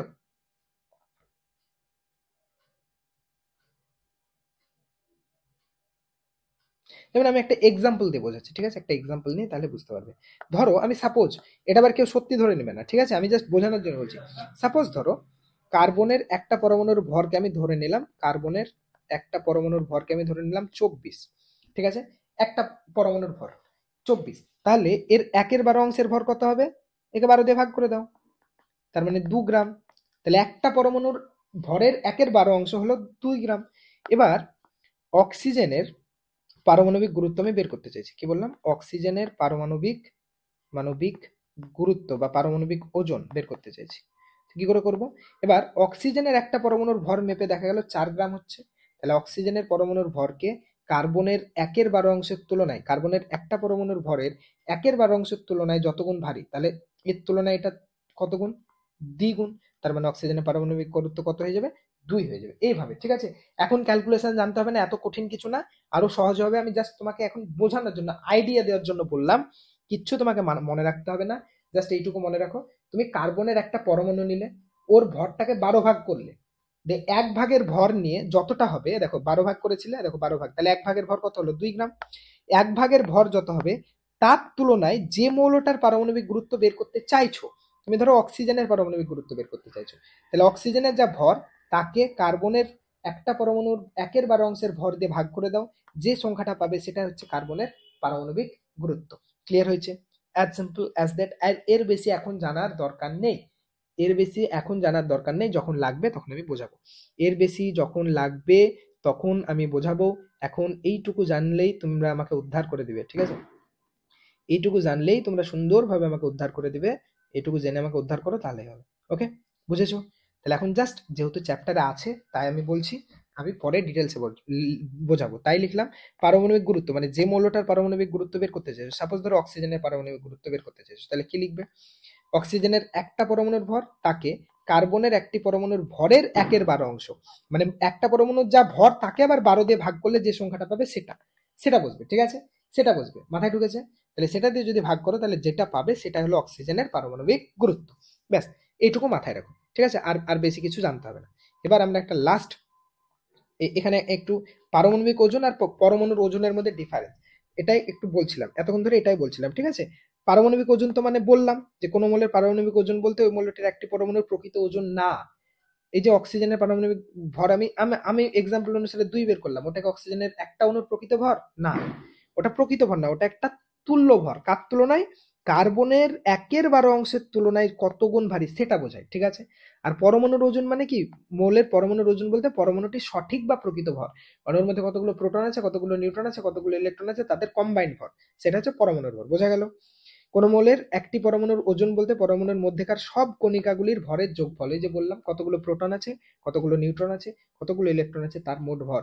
কিন্তু পারমাণবিক ওজন বা পারমাণবিক গুরুত্ব কিন্তু মোট পরমাণুর প্রকৃত ভর না, ওটা হচ্ছে কার্বন পরমাণুর C12, যে C12 আইসোটোপ, তার ভরের 1/12 অংশের ভরের তুলনায় কত গুণ ভারী, সেটা হচ্ছে পারমাণবিক ওজন।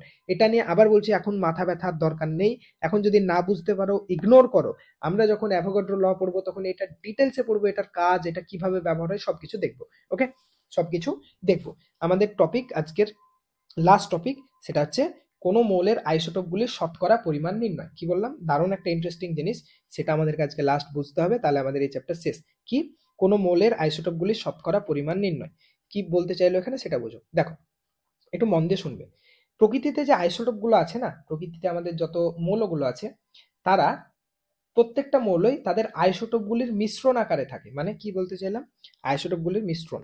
ধরো ওর মধ্যে এক মৌলগুলো, যে ধরো অক্সিজেন মৌলটাকে যদি দেখো, তাহলে অক্সিজেন মৌল পুরোটা মিলিয়ে ধরো অক্সিজেন মৌল সব যত আছে, তাহলে এই পুরো যতগুলো আছে সব মিলে হচ্ছে অক্সিজেন মৌল।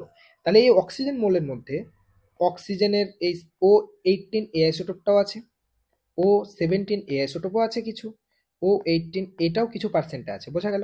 সাপোজ ধরো আমি বোঝানোর জন্য বলছি, ধরো অক্সিজেন 816 এ আইসোটোপটা আছে 20%, অক্সিজেন 817 এ আইসোটোপটা ধরো প্রকৃতিতে আছে 30%, আর অক্সিজেন O818 সরি 18 এ আইসোটোপটা আছে সাপোজ ধরো 50%। বোঝাতে পারলাম? তাহলে দেখো সব মিলিয়ে হচ্ছে অক্সিজেন পরমাণুটা, তাহলে এটা 50%, এটা 30%, এটা 20%, মোট মিলে 100%। তাহলে কি বললাম? যে কোনো মৌল যাদের আইসোটোপ আছে তারা কি করে? যে মৌল যাদের আইসোটোপ আছে তারা প্রকৃতিতে একটা নির্দিষ্ট অনুপাতে থাকে। এরা যেমন ধরো এই আমি যদি এটা আমি আমার এক্সাম্পল অনুসারে, তাহলে এই আইসোটোপ গুলো কি 2:3:5 অনুপাতে আছে, তাই না? এটা 20%, এটা 30%, এটা 50%। তাহলে এগুলো পুরো মিলিয়ে হচ্ছে কি একটা পরমাণু, মানে টোটাল পরমাণু বা মৌল সেগুলো থাকে। ওকে, এতটুকু বুঝলে? এতটুকু বুঝলে? আবার বলছি, প্রকৃতিতে যে কোনো একটা মৌল তাদের আইসোটোপগুলির মিশ্রণ আকারে থাকে। কিছু পার্সেন্ট একটা আইসোটোপ থাকে, আরো কিছু পার্সেন্ট এই আইসোটোপটা থাকে, কিছু পার্সেন্ট এই আইসোটোপটা থাকে। বোঝা গেল এতটুকু কি না, তাই বলো? এতটুকু বোঝা গেছে কি না সেটা আমাকে একবার বলো। যে আইসোটোপ গুলো প্রকৃতিতে কোনো মৌলটা তার আইসোটোপ গুলির মিশ্রণ আকারে থাকে। এতটুকু বুঝতে পেরেছো সবাই? ক্লিয়ার হয়েছে এইটুকু? একবার বলে ফেলো তাড়াতাড়ি। এবার এবার বলেছে যে এই মিশ্রণ থাকে, আমাকে কোনো কি এরকম অঙ্ক আছে, কোনো কি প্রসেস আছে যার সাহায্যে কোন আইসোটোপটা কত পার্সেন্ট আছে সেটা আমি বের করতে পারবো? কোন আইসোটোপটা কত পার্সেন্ট আছে সেটা আমরা বের করতে পারবো? এরকম কি কোনো নিয়ম আছে? আছে, দেখো একটা নিয়ম, একটু মন দিয়ে শুনবে। কি? পারমাণবিক গুরুত্ব, কোনো একটা মৌলের পারমাণবিক গুরুত্বকে বের করার আর একটা নিয়ম আছে। কি বললাম? কোনো একটা মৌলের পারমাণবিক গুরুত্ব বের করার আর একটা নিয়ম আছে। কিভাবে? দেখো, তোমার খুব সহজ নিয়ম হচ্ছে যে কি করতে হয়, ধরো এই যে আমি অক্সিজেনের ধরো সাপোজ পারমাণবিক গুরুত্ব বের করতে চাইছি, ঠিক আছে? এই যে তুমি পার্সেন্ট গুলো জানো, যে এ আইসোটোপটা এত পার্সেন্ট আছে, এ আইসোটোপটা এত পার্সেন্ট আছে, এ আইসোটোপটা এত পার্সেন্ট আছে। মন দিয়ে শুনবে। তুমি ধরো একটা মৌল যার পার্সেন্টেজ গুলো জানো, আইসোটোপের পার্সেন্টেজ গুলো জানো। এবার এবার তাহলে আমি এই মৌলটার পারমাণবিক গুরুত্ব কিভাবে নির্ণয় করব? নিয়ম কি? নিয়ম হচ্ছে ওদের ভর সংখ্যা দিয়ে কত পার্সেন্ট আছে, যে আইসোটোপটা তার ভর সংখ্যা তার কত পার্সেন্ট আছে। তার মানে প্রথম আইসোটোপটা 16, এটা আমি নিয়েছি 20% আছে, তাহলে 16 × 20 প্লাস পরের ভর সংখ্যা কত 17, তাহলে 17 কত পার্সেন্ট আছে ইন্টু 30 প্লাস, আচ্ছা আমি এটা নিচে করছি, ঠিক আছে? নিচে করছি এখানে, আচ্ছা এখানেই করছি, সাইডে দাঁড়াও এইটা সরিয়ে দিই।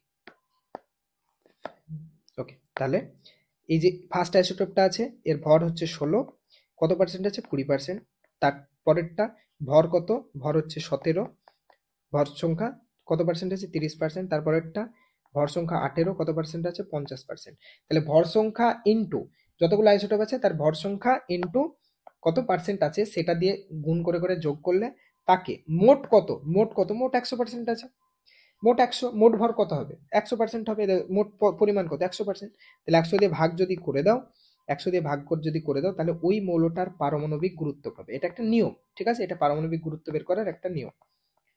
তাহলে এই নিয়মটা যদি জানো, এবার এবার একটা মৌলের ধরো পারমাণবিক গুরুত্ব তোমাকে বলে দিয়েছি, বাকি দুটোর পার্সেন্টেজ বলে দিয়েছি, তাহলে আর একটা কত পার্সেন্টেজ তুমি বের করতে পারবে না? একটা মৌলের পারমাণবিক গুরুত্ব তো সবার জানা, পারমাণবিক গুরুত্ব তো নর্মাল ভাবেই জানা যায়। তাহলে পারমাণবিক গুরুত্ব তুমি পেয়ে গেলে, বা পারমাণবিক গুরুত্ব বের করার আমি এগুলো শিখিয়ে দেবো, কার পারমাণবিক গুরুত্ব কত হবে পরের চ্যাপ্টারে শিখতে পারবে, ঠিক আছে? এখন লাগবে না, যখন লাগবে আমি বলে দেবো। তাহলে নিয়ম কি বললাম? সিম্পল নিয়ম বললাম, বেশি বোঝার দরকার নেই, জাস্ট এইটুকু বোঝো যে একটা মৌলের পারমাণবিক গুরুত্ব বের করার একটা আরেকটা নিয়ম হচ্ছে, পারমাণবিক গুরুত্ব বের করার একটা নিয়ম হচ্ছে যে মৌলটা যে যে পার্সেন্টেজ আইসোটোপে আছে ধরো এই O816 এই পার্সেন্টেজটা আছে 20% এই আইসোটোপটা, তাহলে এর ভর সংখ্যা দিয়ে কি করবে, কত পার্সেন্ট আছে সেটাকে গুণ, প্লাস এ আইসোটোপটা কত পার্সেন্ট আছে তার ভর সংখ্যা দিয়ে আইসোটোপের পার্সেন্টকে গুণ, প্লাস তার ভর সংখ্যা দিয়ে এর আইসোটোপের পার্সেন্টেজকে গুণ। এটা করার পর টোটালটাকে যদি 100 দিয়ে ভাগ করে দাও, তাহলে কি পেয়ে যাবে, মৌলটার পারমাণবিক গুরুত্ব পাবে। ওকে, মৌলটার পারমাণবিক গুরুত্ব পাবে। এইটুকু হচ্ছে নিয়ম, জাস্ট এইটুকু মনে রাখো। ওকে, এইটুকু জাস্ট মনে রাখো, হয়েছে? এতটুকু ক্লিয়ার? তাহলে এবার তুমি কোশ্চেনটা দেখো কি রকম কোশ্চেন হতে পারে এখান থেকে, তাহলে তুমি অ্যান্সার পেয়ে যাবে। ঠিক আছে, দেখো ভয় নেই, জাস্ট মন দিয়ে শুনো, মন দিয়ে শুনলে সব পাবে। ধরো তোমাকে একটা কোশ্চেন বলেছে, বোরনের পারমাণবিক গুরুত্ব 10.8, 10.8 এটা হচ্ছে বোরনের পারমাণবিক গুরুত্ব। তাহলে বোরনের আইসোটোপ 5B10 এবং 5B11 এর শতকরা পরিমাণ কত? বোঝা গেছে কোশ্চেন? তোমাকে বোরনের দুটো আইসোটোপ বলেছে, 5B10 এবং 5B12, এই দুটো আইসোটোপ মিলিয়ে বোরন পরমাণুটা তৈরি, মানে যত বোরনের আছে মৌলটা। এবার বলেছে এই বোরন যে মৌলটা তার কি বলেছে, পারমাণবিক গুরুত্ব বলে দিয়েছে 10.8। তাহলে বলেছে যে এটা কত পার্সেন্ট আছে প্রকৃতিতে আর এটা কত পার্সেন্ট আছে প্রকৃতিতে। কোশ্চেনটা বোঝা গেছে? কোশ্চেন এইভাবে থাকবে, তোমাকে পারমাণবিক গুরুত্ব বলে দিবে, পার্সেন্টেজ জিজ্ঞেস করবে, বা এরকম হতে পারে যে পার্সেন্টেজ বলে দিয়েছে, পারমাণবিক গুরুত্ব জিজ্ঞেস করবে। দুটোই শেখাচ্ছি, ঠিক আছে, দুটোই শেখাচ্ছি। তাহলে এবার আমরা এটা একটু সলভ করা শিখি যে এই টাইপের কোশ্চেন আমরা কি করে সলভ করব। ঠিক আছে, দেখো খুব সহজ, একদম বাচ্চাদের জিনিস, একবার শিখে নিলে। তাহলে তোমাকে বোরনের পারমাণবিক গুরুত্ব কত বলে দিয়েছে, বোরনের পারমাণবিক গুরুত্ব তোমাকে বলে দিয়েছে 10.8। কত বলেছে? তুমি বলবে স্যার 10.8 এটা বলে দিয়েছে। আচ্ছা, আমি ধরে নিলাম এই যে বোরনের 5B10 এই আইসোটোপটা আছে X%, আমি ধরে নিলাম, ঠিক আছে, 5B10 এই আইসোটোপটা আছে X%। তাহলে আমাকে বলো 5B11 এই আইসোটোপটা কত পার্সেন্ট থাকবে? অবভিয়াসলি 100 মাইনাস X%, সব মিলিয়ে তো 100%, তাই না? সব মিলিয়ে 100%, টোটাল সব মিলিয়ে তো পুরো পরমাণুটা মানে 100%। আরে তুমি বলো এই 5B10 যত পার্সেন্ট আছে আর 5B11 যত পার্সেন্ট আছে মিলিয়েই তো বোরন পরমাণু মানে 100%। তাহলে একটা যদি X% হয়, বাকিটা কত? 100 মাইনাস X%। এতটুকু বুঝতে কারো সমস্যা নেই? এতটুকু বুঝতে আশা করি কারো কোনো প্রবলেম নেই। এবার আমরা এক্ষুনি পারমাণবিক গুরুত্ব বের করার ফর্মুলা একটা কি শিখলাম, একটা নিয়ম কি শিখলাম, যত পার্সেন্ট আছে তাকে তার ভর সংখ্যা দিয়ে গুণ, যত পার্সেন্ট আছে তাকে তার ভর সংখ্যা দিয়ে গুণ করে যোগ করে তাকে 100 দিয়ে ভাগ করতে হবে। তাহলে উপরে আছে এই 5B10টা কত আছে 10, ভর সংখ্যা কত 10, কত পার্সেন্ট আছে X%, প্লাস আর কি কোনো আইসোটোপ আছে, হ্যাঁ কত 11 ইন্টু কত পার্সেন্ট আছে 100 minus X%, 100 minus X% divided by 100 মানেই কত, মানে হচ্ছে 10.8। কেন? আমরা শিখেছি যত পার্সেন্ট আছে তার ভর সংখ্যা দিয়ে যদি গুণ করে যোগ করো তাকে 100 দিয়ে ভাগ করো, তাহলে কি পাওয়া যায়, পারমাণবিক গুরুত্ব। জাস্ট এই নিয়মটা মনে রাখবে যে ভর সংখ্যা তাকে পার্সেন্ট দিয়ে গুণ করে যদি যোগ করো, দেন যতগুলো আইসোটোপ আছে সবগুলো তাকে 100 দিয়ে ভাগ করো, তাহলে যেটা পাওয়া যায় সেটাই হচ্ছে পারমাণবিক গুরুত্ব। ওটা তোমাকে কোশ্চেনে বলে দিয়েছে, ওটা তোমাকে কোশ্চেনে বলে দিয়েছে। এবার সলভ করো, এক্স এর ভ্যালু বের করো, ব্যাস হয়ে গেল অঙ্ক।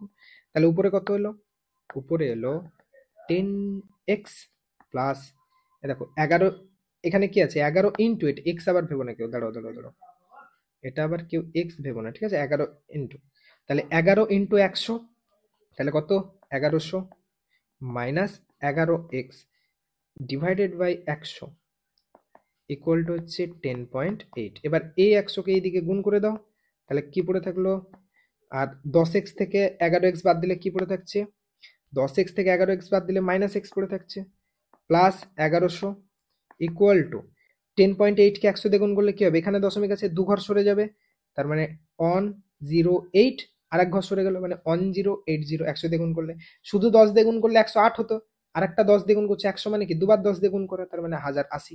আচ্ছা, তাহলে মাইনাস এক্স এর ভ্যালু কত, তুমি বলবে স্যার 1080 মাইনাস 1100, তাহলে এটা ক্যালকুলেট করলে কত পড়ে থাকবে, -20। দেখো -20, তাহলে মাইনাস এক্স এর ভ্যালু -20, দুই দিক থেকে মাইনাস বাদ দাও, তাহলে এক্স হলো 20%। তো এক্স আমরা কার পার্সেন্ট ধরেছিলাম, এক্স তুমি বলবে স্যার এই 5B10 এর ধরেছিলাম, তাহলে এটা আছে 20%, তাহলে এটা কত পার্সেন্ট আছে 100 মাইনাস 20 মানে 80%। তার মানে স্যার এই যে 5 এটা কারই 5B10 বোরনের এ আইসোটোপটার পার্সেন্টেজ, তার মানে স্যার 5B11 সেটা কত হবে 100 মাইনাস 20%, অর্থাৎ 80%। এই অঙ্কটা কার কঠিন লাগলো বলো? কিচ্ছু তোমাকে, হ্যাঁ সবসময় 100, আরে উফ, এরা পাগল আছে।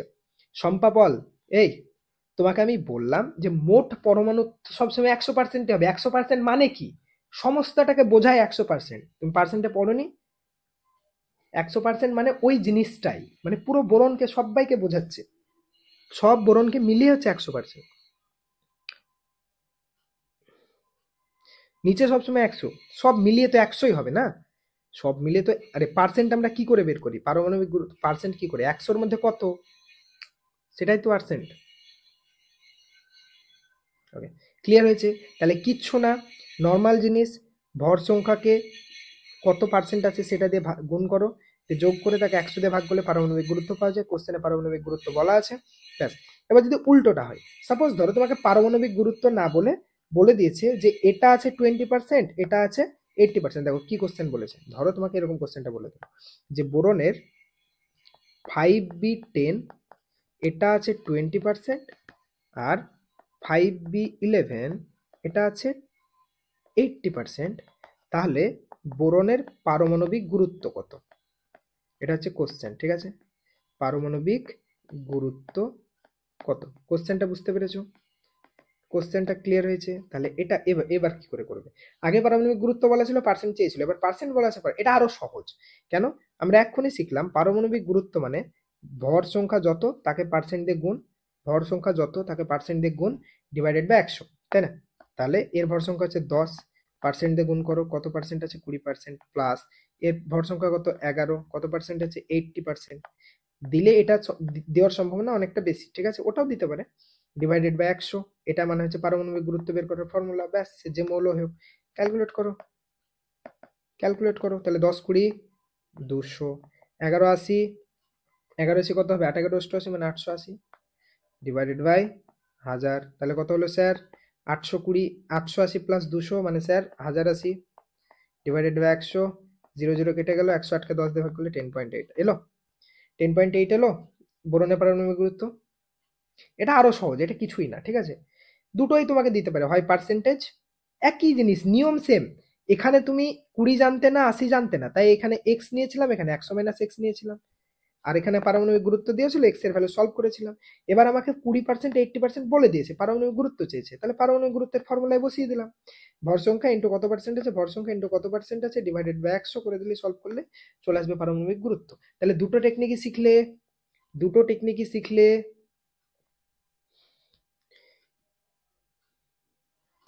ক্লিয়ার হইছে না হয় নাই? বুঝছো গো?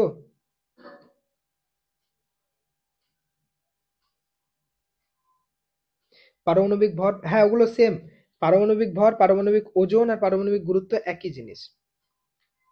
এখন জাস্ট মনে রাখো পারমাণবিক গুরুত্ব একটা নাম্বার, যে নাম্বারটা দ্বারা বোঝাচ্ছে। দেখো বোরনের পারমাণবিক গুরুত্ব 10.8, তার মানে কি? তার মানে হচ্ছে বোরনের বোরনের একটা পরমাণু একটা কার্বন পরমাণুর 1/12 তুলনায় 10.8 গুণ ভারী। বোঝা গেল? কার্বন পরমাণুর তুলনায় 10.8 গুণ ভারী না, কার্বন পরমাণুর একটা কার্বন পরমাণু যা ভর তাকে 12 ভাগ করলে যেটা পাবে তার তুলনায় 10.8 গুণ ভারী। তুমি এবার বলবে স্যার 12 ভাগ করার আবার কি দরকার ছিল? সেটার জন্য তো আমি বললাম যেটা আমি ডিটেলসে কোন চ্যাপ্টারে গিয়ে পড়াবো, ডিটেলসে আমরা অ্যাভোগাড্রো ল। দেখো কিছু কিছু সময় না কিছু জিনিস ধৈর্য ধরতে হয়, ঠিক আছে? সব জিনিস তুমি সব জায়গায় বলার না, কিছু জিনিস কিছু নলেজ তৈরি হওয়ার পরই বলতে হয়। আমি যদি তোমাকে বেসিক জিনিসগুলো না পড়িয়ে যদি আমি পারমাণবিক গুরুত্বের ক্যালকুলেশন শেখাতাম, তুমি পারতে? তো ওর জন্য কিছু সময় ওয়েট করতে হয়, ঠিক আছে? আমি তো বলছি তুমি একটু ওয়েট করো, পারমাণবিক গুরুত্ব ওইভাবে কেন কেন 12 দিয়ে ভাগ করছে সবকিছু ক্লিয়ার হবে, ঠিক আছে? এখন জাস্ট বোঝানোর জন্য বলছি, একটা নাম্বার যেটা কার্বনের একটা পরমাণুর ভর যা তাকে 12 ভাগ করলে যেটা পাবে সে নাম্বার দিয়ে যদি ভাগ করো, তাহলে বোরনের কত পাচ্ছ? 10.8 পাচ্ছ। বোরনের একটা কার্বন মানে একটা পরমাণুর ভর কত পাচ্ছ? 10.8। কার্বনের একটা পরমাণুর ভরের 1/12 তুলনায় 10.8 গুণ ভারী। তাহলে এই অঙ্কটা বুঝতে পেরেছো? তাহলে পারবে, এইভাবে পারবে।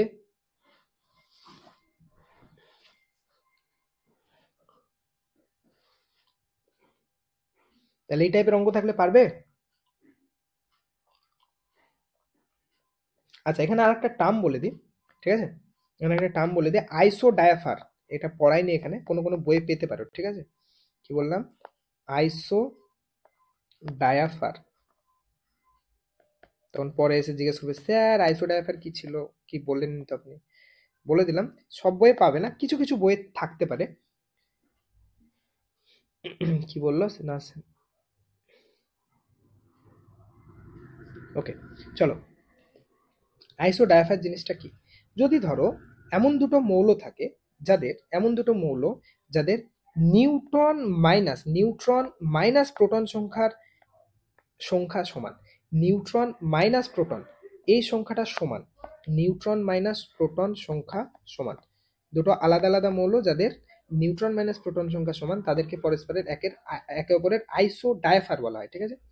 সমান, না মনে রাখলেও চলবে, তাও যদি পারো মনে রেখে দেবে, কিছুই না, নিউট্রন মাইনাস প্রোটন সংখ্যা যাদের সমান তাদেরকে আইসো ডায়াফার বলা হয়। যেমন আমি একটা এক্সাম্পল দিচ্ছি, তাহলে ভালো করে বুঝতে পারবে। যেমন ইউরেনিয়াম 92 238 আর থোরিয়াম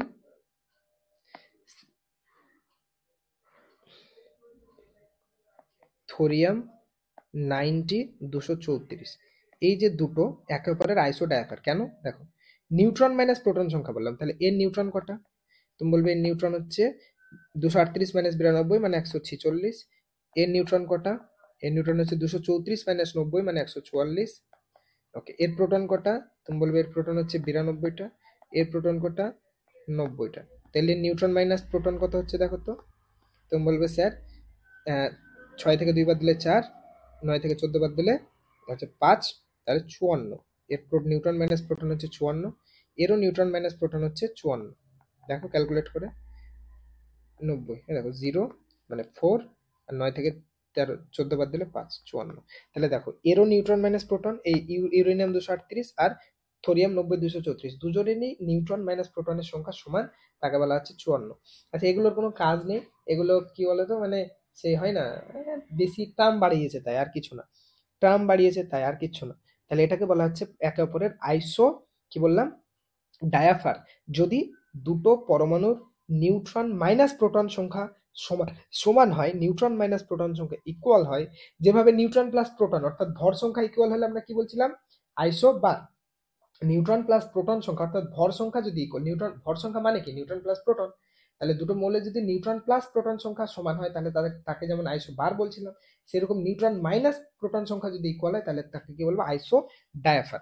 আইসো ডায়াফার। ক্লিয়ার হয়েছে না হয় না? বুঝছো? বুঝছো? ওকে, চলো, যদি বুঝালাম তাহলে আমরা এবার কোশ্চেন আনসারে চলে যাব, ঠিক আছে? কোশ্চেন আনসারে চলে যাব। কি 24 থেকে শুরু কেন? কোশ্চেন কই বাকি? এই তো, সরি, এখানে 1 2 গুলো আছে, এগুলো আমি টাইপ করা হয়নি, এগুলো আমি পরে টাইপ করে তোমাদেরকে পাঠিয়ে দেবো, ঠিক আছে? এখন জাস্ট এমনি দেখে নাও। কারণে অকারণে নিষেধে বাবারণে তোমার নামে যত জমে অভিমান,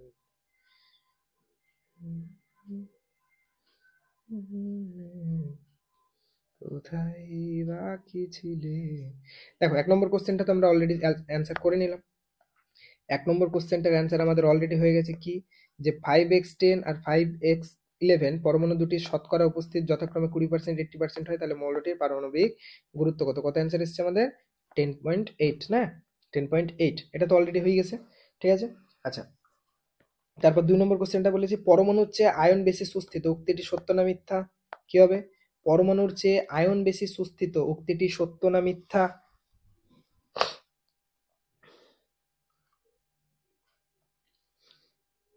ভেরি গুড। কি? উক্তিটি সত্য। আমরা পড়ে এসেছি যে পরমাণুর থেকে আয়ন বেশি স্টেবল হয় বা সুস্থিত হয়। আচ্ছা, 3 নম্বর বলেছে কি? 3 নম্বর বলেছে যে এই দেখো 3টে মৌল, on a A11, B12, C13, এই পরমাণুগুলির মধ্যে সম্পর্ক কি? এরা পরস্পরের কি হয় বলো? A11, সরি, 1A1, 1B2 আর 1C3, এই তিনটের মধ্যে পরস্পরের মধ্যে রিলেশন কি তাই বলো? এরা পরস্পরের আইসোটোপ, আইসোবার, কি হবে? আইসোটোপ, আইসোটোন, আইসোবার, কি হবে? ভেরি গুড, সবাই ঠিক বলেছো, কি আইসোটোপ, তাই তো? কেন? দেখো প্রত্যেকের প্রোটন সংখ্যা সেম। আমি কি বলেছিলাম, ফার্স্ট কাজ হচ্ছে প্রোটন দেখবে, দেখলে তিনজনেরই প্রোটন এক এক এক, তার মানে এরা হচ্ছে আসলে আইসোটোপ, একই মৌলের মৌল। এর কনফিউজ করার জন্য এবিসি দিয়েছে, তাই আর কিছু না, ঠিক আছে? ওকে, তাহলে পরস্পরের কি isotope, clear? Option B.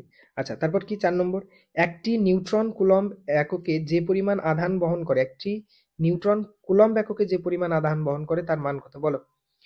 নিউট্রনের charge এক কথায় জিজ্ঞেস করেছে, কত কুলম্ব নিউট্রনের চার্জ, কত কুলম্ব, বলো? নিউট্রনের চার্জ কত কুলম্ব? তাড়াতাড়ি বলে ফেলো, এই কে বলতে পারো? গুড, নিউট্রনের চার্জ কত কুলম্ব? নিউট্রনের চার্জ হচ্ছে বিগ জিরো, তাই না? নিউট্রন চার্জলেস পার্টিকেল, এর কোনো চার্জ থাকে না, তার মানে জিরো। নিউট্রন চার্জলেস পার্টিকেল, কোনো চার্জ থাকে না, মানে জিরো। বোঝা গেছে? বোঝা গেছে। ওকে, চলো 5 নম্বর কোশ্চেনটা দেখো। 5 নম্বর কোশ্চেন কি বলেছে, যে মৌলের পরমাণুতে নিউট্রন থাকে না সেটি হলো, যে মৌলের পরমাণুতে নিউট্রন থাকে না সেটি হলো নাইট্রোজেন, হিলিয়াম, সাধারণ হাইড্রোজেন, কোনোটি নয়, বলো? 5 নম্বরটা, যে মৌলের পরমাণুতে নিউট্রন থাকে না সেটি হলো নাইট্রোজেন, হিলিয়াম, সাধারণ হাইড্রোজেন, কোনোটি নয়, কি অ্যান্সার হবে?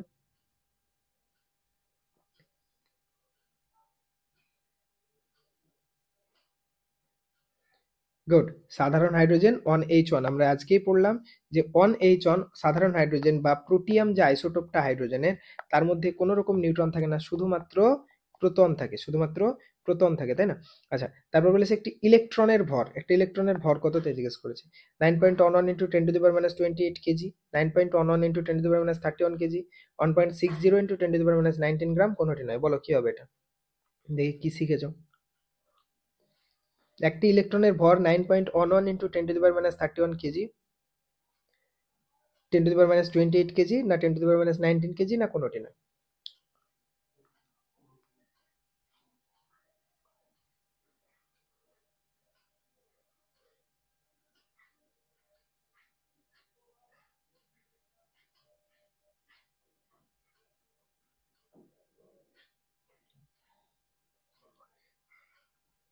যারা যারা এ লিখছো 6টা, সবগুলো মাথা মোটা গাধার দল, সব মাথা মোটা গাধার দল।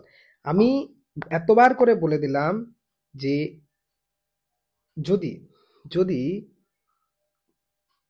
কেজি ইউনিটে জিজ্ঞেস করে, আরে 28 গ্রাম হয় মাথা মোটা, 9.11 ইন্টু 10⁻28 গ্রাম হয়, একে কেজিতে গুণ করতে গেলে কি করতে হয়, 10⁻³ দিয়ে গুণ করতে হয়, তবে কেজিতে আসে। তাহলে কেজি মানে কি, 28 আর -3 কত হয়ে যাবে, 31। এত সহজ হলে কি আমি দিতাম? নর্মাল কোশ্চেন হলে আমি কেন দিয়েছি?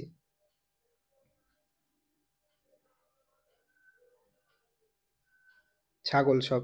চলো, তারপর 7, যে কণাটি পদার্থের মৌলিকত্বের জন্য দায়ী সেটা কি, মৌলিকত্বের জন্য কোন কণাটা দায়ী, বলো? 7এরটা কি হবে? যে কণাটি পদার্থের মৌলিকত্বের জন্য দায়ী সেটি হলো electron, proton, neutron, positron. Electron, proton, neutron, positron, কি হবে?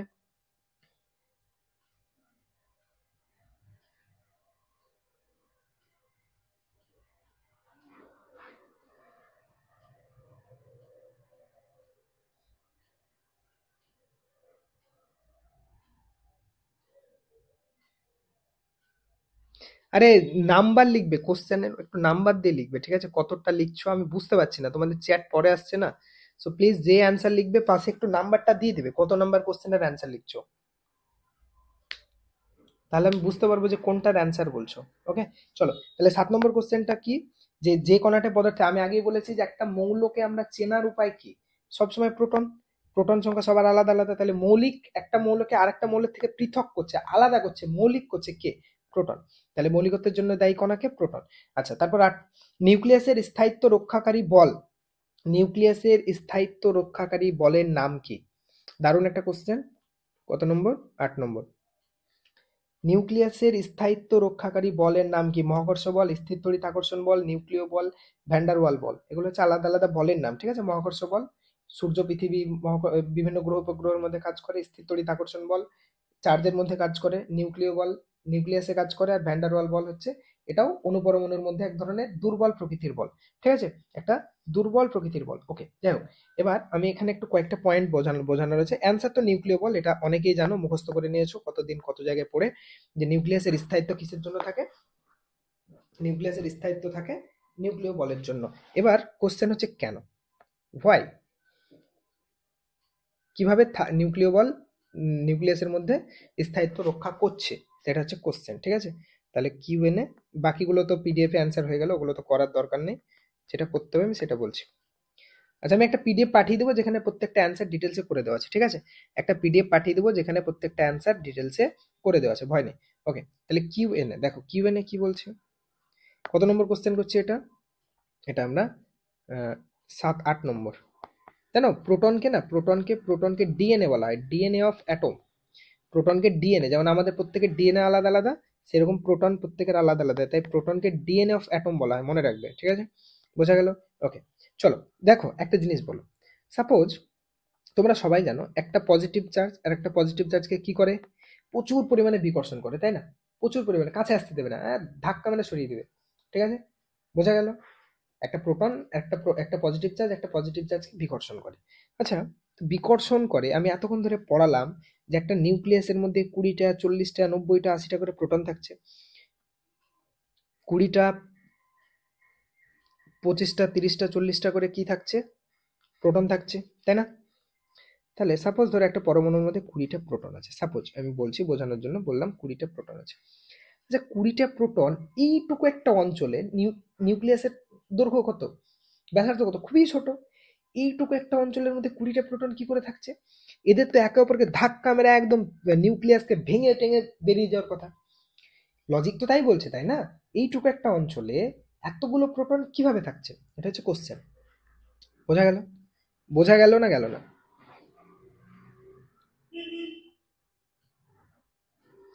কিন্তু থাকছে কি করে, কোনোদিন ভেবেছো যে নিউক্লিয়াস স্থায়িত্ব কোথায় থেকে থাকছে, নিউক্লিয়াসটা স্টেবল কি করে হচ্ছে, ভেঙে কেন যাচ্ছে না, পরমাণুর তো অস্তিত্ব থাকার কথা না, এতগুলো প্রোটন এইটুকু অঞ্চলের মধ্যে থাকতে পারে না। পজিটিভ চার্জ একটা পজিটিভ চার্জকে আরেকটা পজিটিভ চার্জের কাছে যদি নিয়ে আসে, একবার ছেড়ে দিলে ধাক্কা মাক্কা মেরে একে অপর থেকে পালিয়ে যাবে, তাহলে থাকছে কি করে। এটা, এটার জন্য কাজ করছে আমাদেরকে নিউক্লিয় বল, এই নিউক্লিয়াসের স্থায়িত্ব বজায় রাখছে কে, নিউক্লিয় বল, ঠিক আছে। এখন বলবে সে নিউক্লিয় বলটা আবার কি জিনিস, নিউক্লিয় বল কি জিনিস। ওকে, দেখো খুব সিম্পল ভাবে বোঝাচ্ছি। যদি আমরা জানি যে নিউক্লিয়াসের মধ্যে প্রোটনের সাথে সাথে নিউট্রনও থাকে, প্রথম কথা নিউট্রন থাকার গুরুত্ব হচ্ছে এটা, যে যাতে করে এই প্রোটনের মধ্যে আকর্ষণ বা বিকর্ষণ বলটাকে কমাতে পারে, ওদের মধ্যে বাধা সৃষ্টি করে, ঠিক আছে। ধরো দুটো প্রোটন আছে, এর মধ্যে ধরো নিউট্রন আছে, নিউট্রনগুলো এদের মধ্যে বাধা সৃষ্টি করছে, এটা একটা কারণ। আর একটা কারণ, দেখো ধরো একটা প্রোটন কণা আছে, ধরো নিউক্লিয়াসের মধ্যে একটা প্রোটন আছে, এরা না কেউ স্টেবল না, মানে স্টেবল না মানে এমন না যে প্রোটন মানে সারা জীবন প্রোটন হয়ে আছে, এরকম না, সবসময় চেঞ্জ চলছে। কিরকম ভাবে চেঞ্জ, ধরো একটা প্রোটন, এটা একটা প্রোটন কণা, এটা একটা প্রোটন কণা, সে কি করছে, একটা কণা ছেড়ে দিচ্ছে। প্রোটন যখন একটা পাই মেসন বলে, পাই মেসন, এই কণাটা মাইনাস করছে, ছেড়ে দিচ্ছে, তখন সাথে সাথে প্রোটন পরিণত হয়ে যাচ্ছে নিউট্রনে, কি বললাম, প্রোটন সাথে সাথে পরিণত হয়ে যাচ্ছে নিউট্রনে। যখনই সে একটা পাইমেশন কণা ছেড়ে দিচ্ছে, পাইমেশন, সে পাইমেশন কণাটা ছেড়ে দিলে সে কিসে পরিণত হয়ে যাচ্ছে, নিউট্রনে, বোঝা গেল। আবার নিউট্রনটা যদি একটা পাইমেশন কণা গ্রহণ করছে, তাহলে সে পরিণত হয়ে যাচ্ছে প্রোটনে, কিসে, প্রোটনে, বোঝা গেল। এবার ব্যাপারটা কেমন, মজাটা বোঝো, ব্যাপারটা হচ্ছে দেখো কিরকম ব্যাপারটা জানো, ধরো আমরা ছোটবেলায় একটা খেলা খেলতাম না, মনে আছে সবার কি জানি না, আমার মনে আছে, তোমাদের আছে কি জানি না। দেখো কিরকম, যে ধরো এইভাবে আমরা কতগুলো পাশাপাশি গোল করে মানুষ দাঁড়াতাম,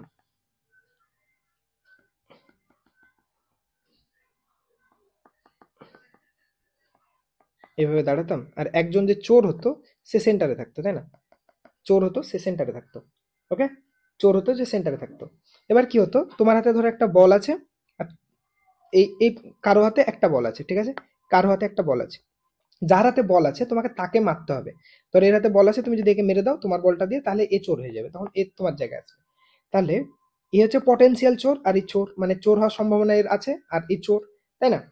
এবার আমরা কি করতাম, যে আমার দিকে মারার চেষ্টা করতো, মানে আমাকে চোর ভেবে মারার চেষ্টা করতো, আমি সাথে সাথে বলটা কাকে ট্রান্সফার করে দিতাম, পাশের জনকে, যে কোনো একদিকে ট্রান্সফার করতাম।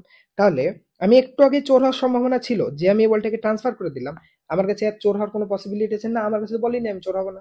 যে এর কাছে বল চলে গেছে, তুমি একে মারতে গেলে, এর সাথে সাথে বলটা কি করে দিল, একে ট্রান্সফার করে দিল, তাহলে এরও চোর হওয়ার সম্ভাবনা থাকলো না।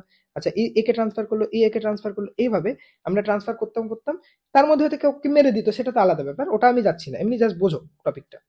তাহলে কেই দেখো সেরকম ভাবে সহজে চোর হতে পারছে না, তাহলে এক্ষুনি এর মধ্যে চোর হওয়ার সম্ভাবনা ছিল, এক্ষুনি চোর হওয়ার সম্ভাবনা নেই, এক্ষুনি এর মধ্যে চোর হওয়ার সম্ভাবনা ছিল, এক্ষুনি নেই। সেম ভাবে এখানেও এই যে বল যেভাবে ট্রান্সফার করে করে করে করে চোর থেকে চোর না, চোর থেকে চোর না এরকম সম্ভাবনা আসছে, সেরকম প্রোটনও কি করে, পাইমেশন কণা ছেড়ে দিয়ে, ধরো একটা প্রোটন আর একটা প্রোটনকে ফোর্স প্রয়োগ করবে, মানে একেবারে থেকে দূরে চলে যাওয়ার চেষ্টা করছে, প্রোটন সাথে সাথে একটা পাইমেশন কণা ছেড়ে দিয়ে নিউট্রন হয়ে গেল।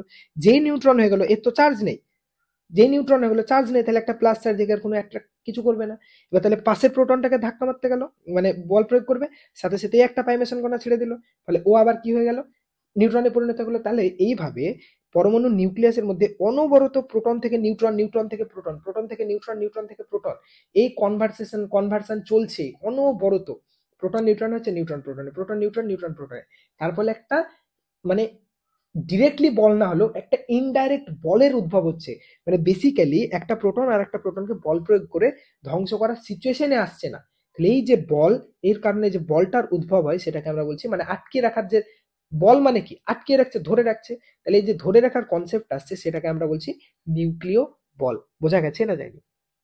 বোঝা গেছে না যায়নি? এটাকে বলা হচ্ছে নিউক্লিয় বল। কি করে, প্রোটন পাইমেশন কণা ছেড়ে দিয়ে নিউট্রন, নিউট্রন পাইমেশন গ্রহণ করে প্রোটন, এভাবে নিউট্রন প্রোটন, নিউট্রন প্রোটন অনবরত ট্রান্সফরমেশন চলছে, ঠিক আছে? দ্যাট ইজ হোয়াই এরা কি একে অপরকে বল প্রয়োগ করতে পারছে না, ফলে ধ্বংস হয়ে যাওয়ার সম্ভাবনাও নেই।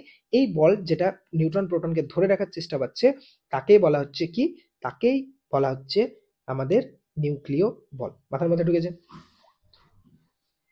মাথার মধ্যে না ঢুকলে একটা হাতুড়ি নাও, একটা ছুরি নাও, একটা পেরেক নাও, মাথায় মারো, টক টক টক করে মারো, একটা ফুটো করো মাথায়, তাহলে ঢুকবে। ওকে, চলো। তারপর 9 নম্বর কোশ্চেন দেখো। 9 নম্বর কোশ্চেন বলেছে, পদার্থের রাসায়নিক ধর্মের জন্য দায়ী কে? পদার্থের রাসায়নিক ধর্মের জন্য দায়ী কোনার নাম কি? পদার্থের রাসায়নিক ধর্মের জন্য দায়ী কোনার নাম হচ্ছে প্রোটন, ঠিক আছে? 10 নম্বর। 10 নম্বর বলেছে, আইসোটোপ নেই এমন একটি মৌল। মনে রাখবে, ফ্লোরিন। ফ্লোরিন এমন একটা মৌল যার কোনো আইসোটোপ নেই। শুধু কি স্যার ফ্লোরিন? না স্যার, ফ্লোরিন ছাড়া আরো আছে। আমি একটা পিডিএফ পাঠাবো যেখানে অ্যান্সার গুলো প্রপার ভাবে লেখা আছে, ঠিক আছে?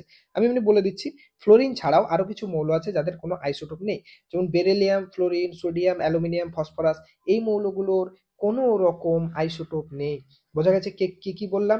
বেরিলিয়াম, ফ্লোরিন, আমি লিখে দিচ্ছি, আইসোটোপ নেই এরকম কয়েকটা মৌল। আমি একটা পিডিএফ পাঠাবো যেখানে ডিটেলসে প্রত্যেকটা অ্যান্সার লেখা আছে, ভয় নেই, ঠিক আছে? কার কার beryllium, fluorine, sodium, aluminium, phosphorus, এই মৌলগুলোর কোনো রকম আইসোটোপ নেই, মনে থাকবে? তাহলে অপশানে যেটা থাকবে আইসোটোপ নেই, এখানে ফ্লোরিন অপশান আছে, তাই ফ্লোরিন অ্যান্সার। এই সরি সরি, আমি ক্লোরিনে দাগ দিয়ে দিলাম, my bad my bad my bad. Fluorine, fluorine, ঠিক আছে? ক্লিয়ার হলো? তাহলে beryllium, fluorine, sodium, aluminium, phosphorus, এই মৌলগুলোর কোনো রকম আইসোটোপ নেই, আইসোটোপ বিহীন এটা মৌল। ওকে, চলো। তারপর অক্সিজেন মূলের আইসোটোপ সংখ্যা কটা? অক্সিজেনের কতগুলো আইসোটোপ আছে? 3টে, আমরা আজকে পড়েছি।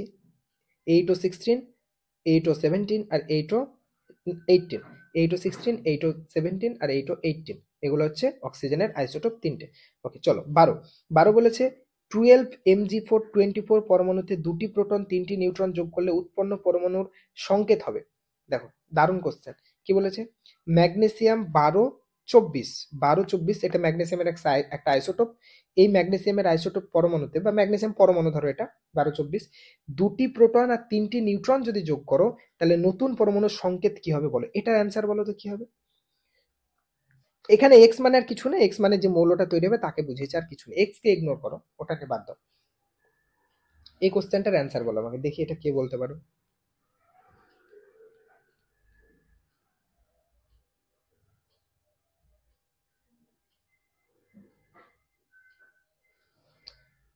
12 ম্যাগনেসিয়াম 24 পরমাণুতে 2টি প্রোটন ও 3টি নিউট্রন যদি যোগ করো, তাহলে উৎপন্ন পরমাণুর, নতুন যে পরমাণু তার এক্স, তার সংকেত কি হবে? এটা কে বলতে পারো দেখি।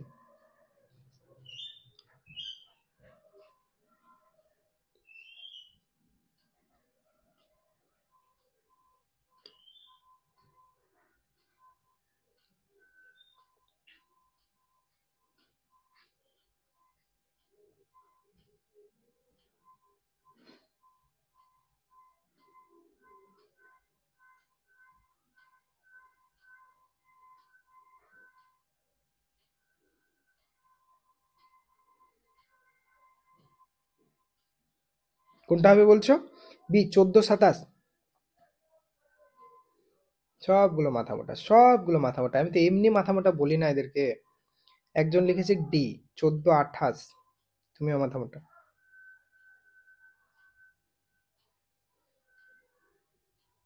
এরা একটু ভাবেও না, কিচ্ছু ভাবে না। আমি বলেছি দুটো প্রোটন, তিনটে নিউট্রন, তার মানে ভর সংখ্যায় কত যোগ হবে 24-এর সাথে? দুটো প্রোটনও যোগ হবে, তিনটে নিউট্রনও যোগ হবে। ভর সংখ্যায় তো প্রোটনও থাকে নিউট্রনও থাকে রে মাথা মোটা গুলো। যখন ভর সংখ্যায় অ্যাড হবে প্রোটনটাও যোগ হবে নিউট্রনটাও যোগ হবে, তার মানে 5। তাহলে উপরে তো 29 আসবে, আর নিচে আসবে 12 প্লাস দুটো প্রোটন 14। দেখাচ্ছি দাঁড়াও। কি করবো রে এদেরকে নিয়ে আমি, কি করব, কিভাবে চালাবো এদেরকে। 12, দেখো মৌলটা ছিল ম্যাগনেসিয়াম 12 24, ঠিক আছে। তাহলে দুটি প্রোটন যোগ করলে এখন প্রোটন কটা হবে? প্রোটন হবে, আগে ছিল 12টা, প্রোটন হবে, দুটি প্রোটন যদি যোগ করো তাহলে আগে ছিল 12টা, এখন দুটো, অর্থাৎ 14টা প্রোটন হলো। আচ্ছা, তার মানে নতুন যে মৌলটা হবে এক্স, তার প্রোটন সংখ্যা তো 14 হবে, কেন নিচে শুধু প্রোটন সংখ্যা বোঝায়, এটা নিয়ে তো কোনো ডাউট নেই।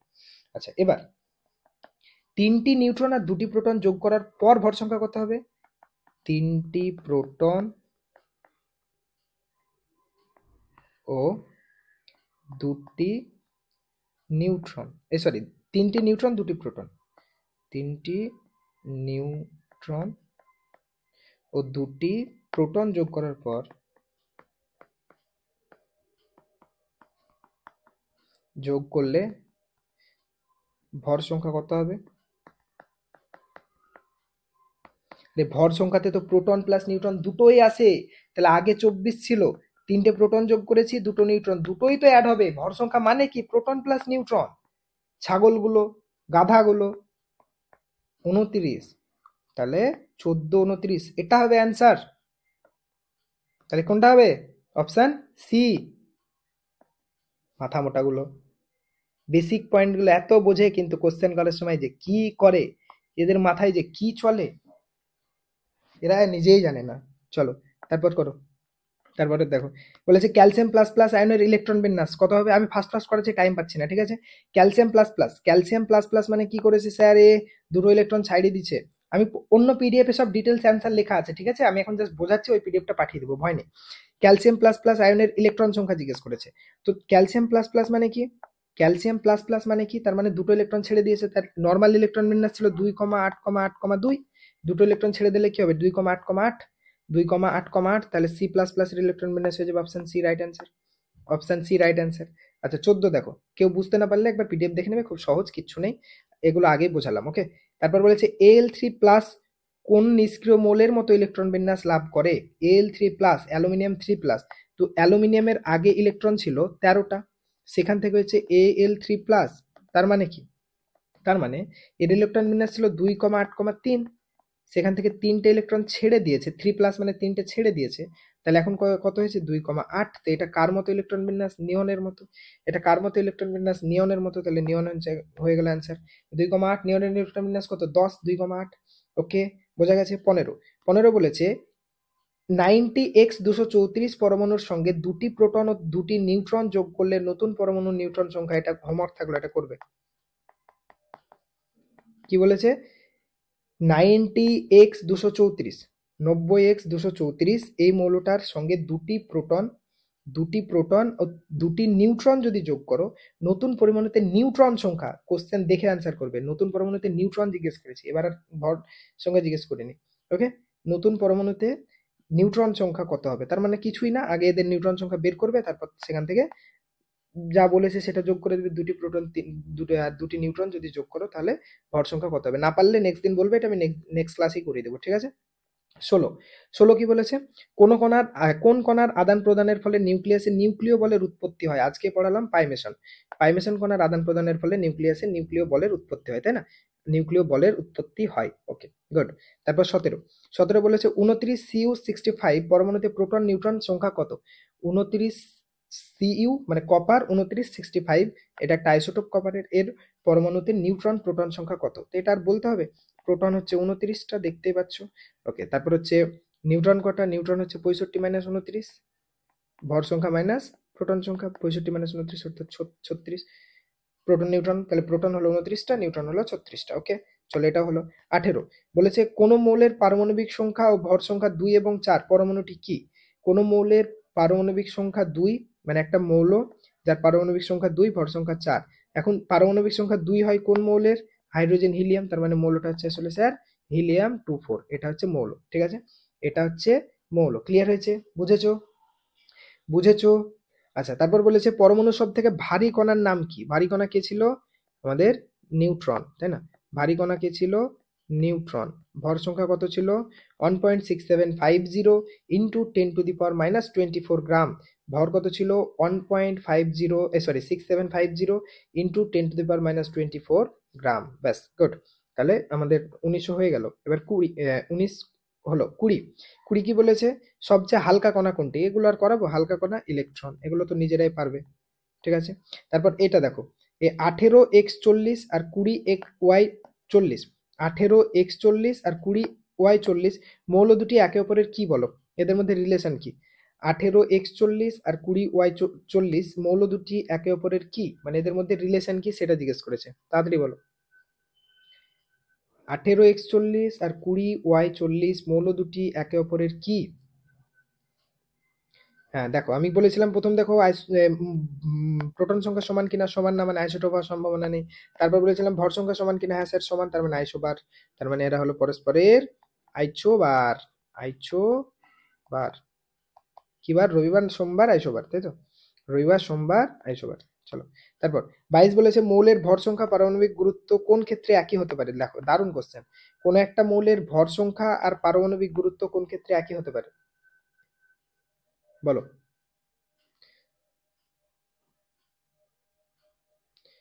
কোন মৌলের ভর সংখ্যা আর পারমাণবিক গুরুত্ব কোন ক্ষেত্রে একই হতে পারে, মানে সেম, যা পারমাণবিক গুরুত্ব সেটাই ভর সংখ্যা। কখন হতে পারে? যখন কোনো আইসোটোপ থাকিবে না। এই এটা আশা করি বুঝলে না, বোঝাচ্ছি দেখো। থাকবে না, যখন আইসোটোপ থাকবে না, যখন মৌলটার কোনো আইসোটোপ নেই, সেই সময় মৌলটির পারমাণবিক গুরুত্ব আর ভর সংখ্যা সেম। এটা একটু বোঝাই, এটা অনেকে বুঝতে পারবে না, কিছুই না, নর্মাল জিনিস। দেখো, আমি এই পিডিএফটা দেবো না, আমি একটা অন্য পিডিএফ দেবো, মানে এখানে যেগুলো লিখছি তার জন্য আমি এখানে নর্মাল লিখছি, ওখানে ডিটেলসে প্রত্যেকটা অ্যান্সার লেখা আছে। ওকে, ধরো একটা মৌল X918, ঠিক আছে, সাপোজ এর আইসোটোপ নেই, এর আইসোটোপ নেই, তার মানে 100% এই মৌলটাই আছে, এটাই 100% এটা দিয়ে মৌল, পুরো মৌল, হ্যাঁ কি না? যার আইসোটোপ নেই তার 100% এটা দিয়ে তৈরি। আচ্ছা, তাহলে এর যদি আমরা পারমাণবিক গুরুত্ব বের করতে চাই, ওই নর্মাল আমরা যে নিয়ম শিখেছিলাম সেখান থেকে এর যদি পারমাণবিক গুরুত্ব বের করতে চাই, কিভাবে বের করব দেখো তো। দেখো, এটা কত আছে? 100%। তাহলে আমরা কি করব? ভর সংখ্যাকে যত পার্সেন্ট আছে, তাহলে ভর সংখ্যা 18 যত পার্সেন্ট আছে মানে 100, তাকে 100 দিয়ে ভাগ, তাহলে 100 100 কেটে গেল, তাহলে পারমাণবিক গুরুত্ব হলো 18। তাহলে ভর সংখ্যা 18, পারমাণবিক গুরুত্ব 18, মিলছে? তাহলে যার আইসোটোপ নেই তার পারমাণবিক গুরুত্ব আর ভর সংখ্যা সেম। এই জায়গাটা বুঝতে পেরেছো না পারো নাই? কোনটা বুঝলে না? কি কোন কোশ্চেনটা বুঝলে না? এর আগের কোশ্চেনটা না বোঝার কি আছে? আইসোবার কেন হলো ওটা বুঝলে না? এই আইসোটোপ থাকবে না, আর এটা তো বোঝালাম, পরে বোঝালাম, তোমার চ্যাট চ্যাট লেটে আসছে তার জন্য। দেখো, বোঝা গেছে যখন আইসোটোপ থাকবে না তখন পারমাণবিক গুরুত্ব আর ভর সংখ্যা সেম হয়ে যাবে। ঠিক আছে, পারমাণবিক গুরুত্ব যা, ভর সংখ্যাও তাই, ভর সংখ্যাটাই পারমাণবিক গুরুত্ব হয়ে যাবে। কিছুই না, আইসোটোপ নেই মানে কি? 100% ওই মৌলটাই আছে। এবার পারমাণবিক গুরুত্ব বের করার নিয়ম কি? ভর সংখ্যা ইন্টু 100, মানে ইন্টু যত পার্সেন্ট আছে, কত পার্সেন্ট? 100%, তাকে 100 দিয়ে ভাগ। তাহলে 18 ইন্টু 100 ডিভাইডেড বাই 100, 100 100 কেটে গেল 18। তাহলে যেটা ভর সংখ্যা সেটাই পারমাণবিক গুরুত্ব। তাহলে মনে রাখবে, যেসব মৌলের আইসোটোপ নাই তাদের যেটা ভর সংখ্যা সেটাই হচ্ছে পারমাণবিক গুরুত্ব, যেটা ভর সংখ্যা সেটাই পারমাণবিক গুরুত্ব। আচ্ছা, 22 নম্বর কি বলেছে? 23 নম্বর বলেছে ভারী জলের সংকেত কি? D2O, deuterium oxide. নর্মাল জল হচ্ছে হাইড্রোজেন ডাইঅক্সাইড, আর এটা হচ্ছে ডয়টোরিয়াম অক্সাইড। ঠিক আছে, ডয়টেরিয়াম আইসোটোপ দিয়ে তৈরি, তাকে কি দিয়ে বোঝানো হয়? H2O দিয়ে না, D2O দিয়ে বোঝানো হয়। ভারী জলকে কি দিয়ে বোঝানো হয়? D2O। ঠিক আছে, D2O। ক্লিয়ার? ওকে, চলো এবার আমরা আরো কিছু কয়েকটা কোশ্চেন আছে, ওগুলো একটু তাড়াতাড়ি দেখে নিই। ওরে, এখনো আর বেশি না, 23টা তো হয়ে গেছে, কয়েকটা কোশ্চেন আছে। ওকে চলো এগুলো একটু তাড়াতাড়ি দেখে নিই। 23 হলো 24। 24 বলেছে একটি পরমাণুর নিউক্লিয়াসের ব্যাসার্ধ। দেখো নিউক্লিয়াসের ব্যাসার্ধ, এটা ডেটা বেস কোশ্চেন, মনে রাখবে নিউক্লিয়াস খুব ছোট্ট হয়, কত ছোট্ট স্যার, 10⁻⁻13 সেন্টিমিটার, মানে নিউক্লিয়াসের ব্যাসার্ধ হয় 1 কে 1-এর পর 13টা শূন্য দিয়ে ভাগ করে যদি যা পাবে সেইটুকু, বুঝতে পারছো, তত সেন্টিমিটার, তা আবার ইমাজিন করো। ওকে চলো, তারপর 25, 24 হয়েছে, তারপর 25, 25 কি বলেছে, একটি ইলেকট্রন প্রথম কক্ষ থেকে তৃতীয় কক্ষে লাফ দিলে সেটি শক্তি শোষণ করবে না গ্রহণ করবে, বর্জন করবে, কোনো শক্তি লাভ করবে না, কি হবে এটা অ্যান্সার? প্রথম কক্ষ থেকে তৃতীয় কক্ষ, ধরো এটা নিউক্লিয়াস, এটা ফার্স্ট কক্ষ, এটা সেকেন্ড কক্ষ, এটা থার্ড কক্ষ, তাহলে ফার্স্ট কক্ষ থেকে থার্ড কক্ষে যাচ্ছে, এখানে ইলেকট্রনটা ছিল, এখান থেকে জাম্প করছে থার্ড কক্ষে, তাহলে কি করছে, কি করে এখন সম্ভব এটা? কেবলমাত্র যদি বাইরে থেকে এই এনার্জি শোষণ করে, তাই না? বাইরে থেকে যদি এনার্জি শোষণ করে তবে এটা পসিবল, যদি এনার্জি বাইরে থেকে শোষণ করে। আমি বলেছিলাম যে যেহেতু এটার এনার্জি কম, যত দূরে যাবে এনার্জি বেশি, তার মানে এনার্জি কি করছে, এনার্জি শোষণ করছে, শক্তি শোষণ করবে, বোঝা যাচ্ছে, শক্তির শোষণ হইবে, ক্লিয়ার হয়েছে? আচ্ছা তারপর 26 নম্বর কোশ্চেনটা দেখো, 26 নম্বর কি বলেছে, আর 3-4টে কোশ্চেন আছে, তাহলে হয়ে যাবে। 16টি প্রোটন, 18টি ইলেকট্রন, 16টি নিউট্রন সম্বলিত পরমাণু বা আয়নটি হলো, মানে এমন একটা পরমাণু বা আয়ন যার মধ্যে প্রোটন 16টা আছে, 18টা ইলেকট্রন আছে, 16টি নিউট্রন আছে। আচ্ছা আগে বলো, এটা পরমাণু হবে না আয়ন হবে? এই যে যেটা হবে সেটা পরমাণু হবে না আয়ন হবে? একটা পরমাণু বা আয়ন যার মধ্যে 16টি প্রোটন আছে, 18টি ইলেকট্রন আছে, 16টি নিউট্রন আছে, তাহলে সেই পরমাণু বা আয়ন কোনটা হবে এই চারটের মধ্যে? Sulphur 1 sulphur 2 sulphur 2, silicon 2 sulphur 2 phosphorus, কোনটা হবে? আগে বলো এটা পরমাণু হবে না আয়ন হবে? পরমাণু হবে না আয়ন হবে, এটার কোশ্চেন আগে আমাকে বলো। তোমরা সবাই বলবে যে স্যার ইলেকট্রন আর প্রোটন সংখ্যা সেম নেই, ইলেকট্রন আর প্রোটন সংখ্যা সেম নেই, তার মানে অবশ্যই স্যার এটা একটা আয়ন হবে, এটুকু নিয়ে কোনো ডাউট নেই, একটা আয়ন হবে, এটা নিয়ে স্যার 1%ও ডাউট নেই। কেন? কারণ ইলেকট্রন সংখ্যা আর প্রোটন সংখ্যা সেম নেই, মানে আয়ন হবে। আচ্ছা এবার কোশ্চেন হচ্ছে কি হবে, কটা প্রোটন আছে? 16টা, তো 16টা প্রোটন থাকলে কি মৌল হয়? 16 কার পারমাণবিক গুরুত্ব? 16টা প্রোটন মানে কার পারমাণবিক গুরুত্ব 16 হয়? সালফারের। 16 মানে কার পারমাণবিক গুরুত্ব? সালফারের। ব্যাস এটুকু নিয়ে কোনো ডাউট নেই। ওকে, 16টা। এবার ইলেকট্রন হচ্ছে দুটো বেশি আছে, 18টা ইলেকট্রন, প্রোটনের থেকে 18টা ইলেকট্রন বেশি, তার মানে কি করেছে, তার মানে দুটো ইলেকট্রন গ্রহণ করেছে, গ্রহণ করলে মৌলটাকে আমরা কি দিয়ে বোঝাই? এক্স টু মাইনাস, দুটো গ্রহণ করেছে।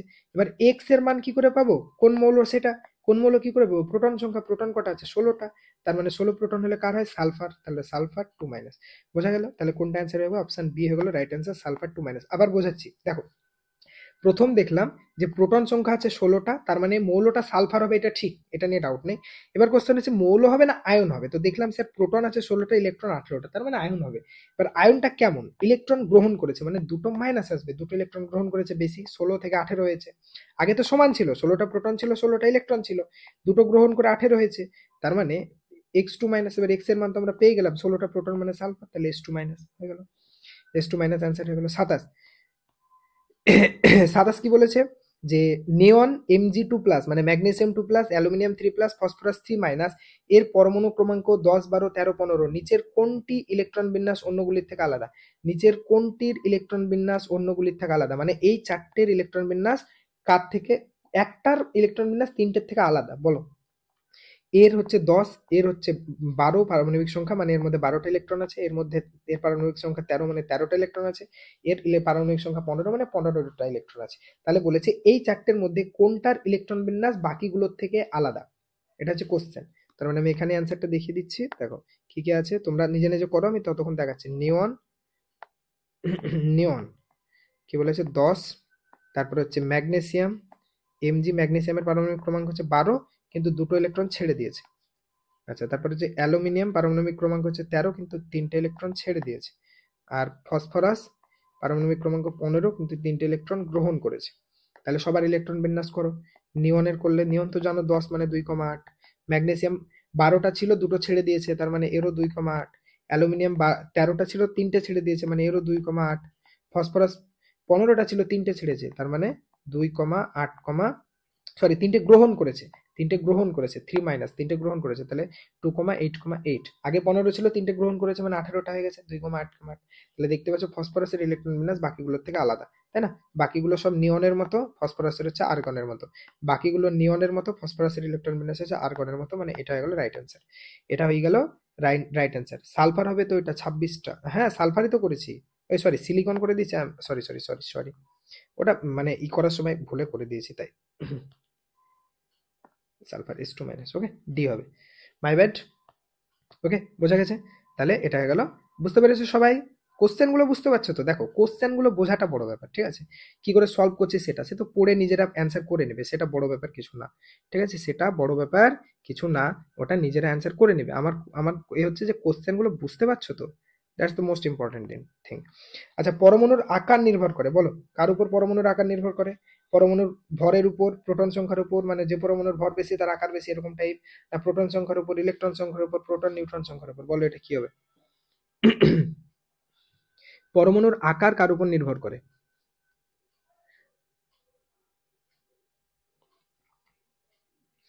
অবভিয়াসলি ইলেকট্রন, যত ইলেকট্রন বেশি থাকবে তত কি হবে? বড় বড় কক্ষ। ধরো কারো দুটো ইলেকট্রন আছে, তার জন্য একটা কক্ষ, কারো 10টা ইলেকট্রন আছে আর একটা কক্ষ যোগ করতে হবে, কারো আরো বেশি ইলেকট্রন তাহলে আরো কক্ষ যোগ করতে হবে, মানে আকার আরো বাড়বে না? তাহলে ইলেকট্রন যত বেশি আকার তত বড়, ঠিক আছে? চলো তাহলে 28 হয়ে গেল, ইলেকট্রন যত বেশি আকার তত বড়। আচ্ছা 29, 29 বলেছে আইসোটোপগুলির ভৌত ধর্ম একই প্রকার, রাসায়নিক ধর্ম পৃথক, নিউট্রন সংখ্যা পৃথক, পরমাণু ক্রমাঙ্ক পৃথক। বলে এটা কি আনসার হবে? আইসোটোপগুলির ভৌত ধর্ম একই প্রকার, কোনো কথা নেই ভৌত ধর্ম একই হবে, আলাদা হতেও পারে। রাসায়নিক ধর্ম পৃথক, না একদমই না, রাসায়নিক ধর্ম সেম, তার মানে এটাও ভুল, এটাও ভুল। নিউট্রন সংখ্যা পৃথক, হ্যাঁ অবভিয়াসলি আলাদা আলাদা নিউট্রন সংখ্যা থাকে। পরমাণু ক্রমাঙ্ক, না প্রোটন সংখ্যা সেম, তার জন্যই তো আইসোটোপ। প্রোটন সংখ্যা সেম, মানে এটাও ভুল ইনফরমেশন, এটাও ভুল ইনফরমেশন, এটাও ভুল ইনফরমেশন। ঠিক কোনটা? নিউট্রন সংখ্যা পৃথকটা। আচ্ছা বলেছে নিচের কোন দুটি আইসোটোন, নিচের কোন দুটি আইসোটোন? দেখো 1735 ক্লোরিন, 1737, আচ্ছা তারপর হচ্ছে 1737, 2040, তারপর হচ্ছে 612, 614, 1840, 2040, কোন দুটো আইসোটোন? তাই বলেছি, কোনটা হবে? দেখবে সব প্রোটন সংখ্যা বের করে দেখবে। আচ্ছা আগে বলো আইসোটোন। আচ্ছা দেখো প্রথম এলিমিনেট করা শেখো, এটা তো হতেই পারে না যেহেতু ভর সংখ্যা সেম, মানে আইসোটোন হতে পারে না। আচ্ছা গুড, তারপর দেখো, তারপর এখানে প্রোটন সংখ্যা সেম, তার মানে এটাও আইসোটোন হতে পারে না। এখানে প্রোটন সংখ্যা সেম, আইসোটোন হতে পারে না, তাহলে এটা অ্যান্সার। ব্যাস, কেন ক্যালকুলেশন করব? এটা হচ্ছে মজা। শর্টকাট ট্রিক বুঝলে, শর্টকাট ট্রিক বুঝলে এগুলো হচ্ছে মজা, ঠিক আছে?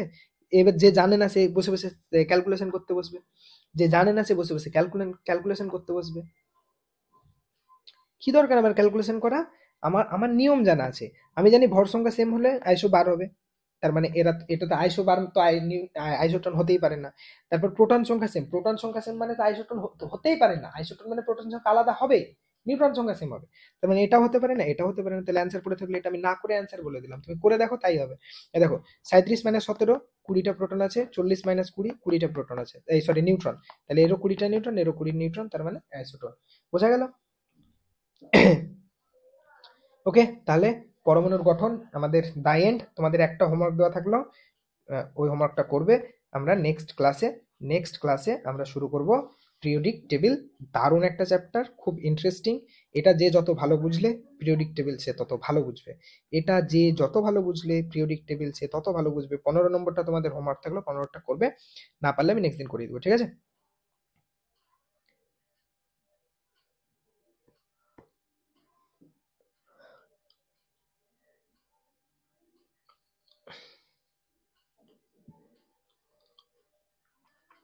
উফ, আর আজকের জন্য সরি লেটের জন্য, নেক্সট দিন থেকে মাথায় রাখবো। ওকে চলো তাহলে, গুড নাইট সবাইকে, তোমাদের নেক্সট ক্লাস আছে মেবি। থ্যাংক ইউ, লেফট করলাম। ভালো থাকবে, হ্যাপি থাকবে, সুস্থভাবে পড়াশোনা করো। Good night.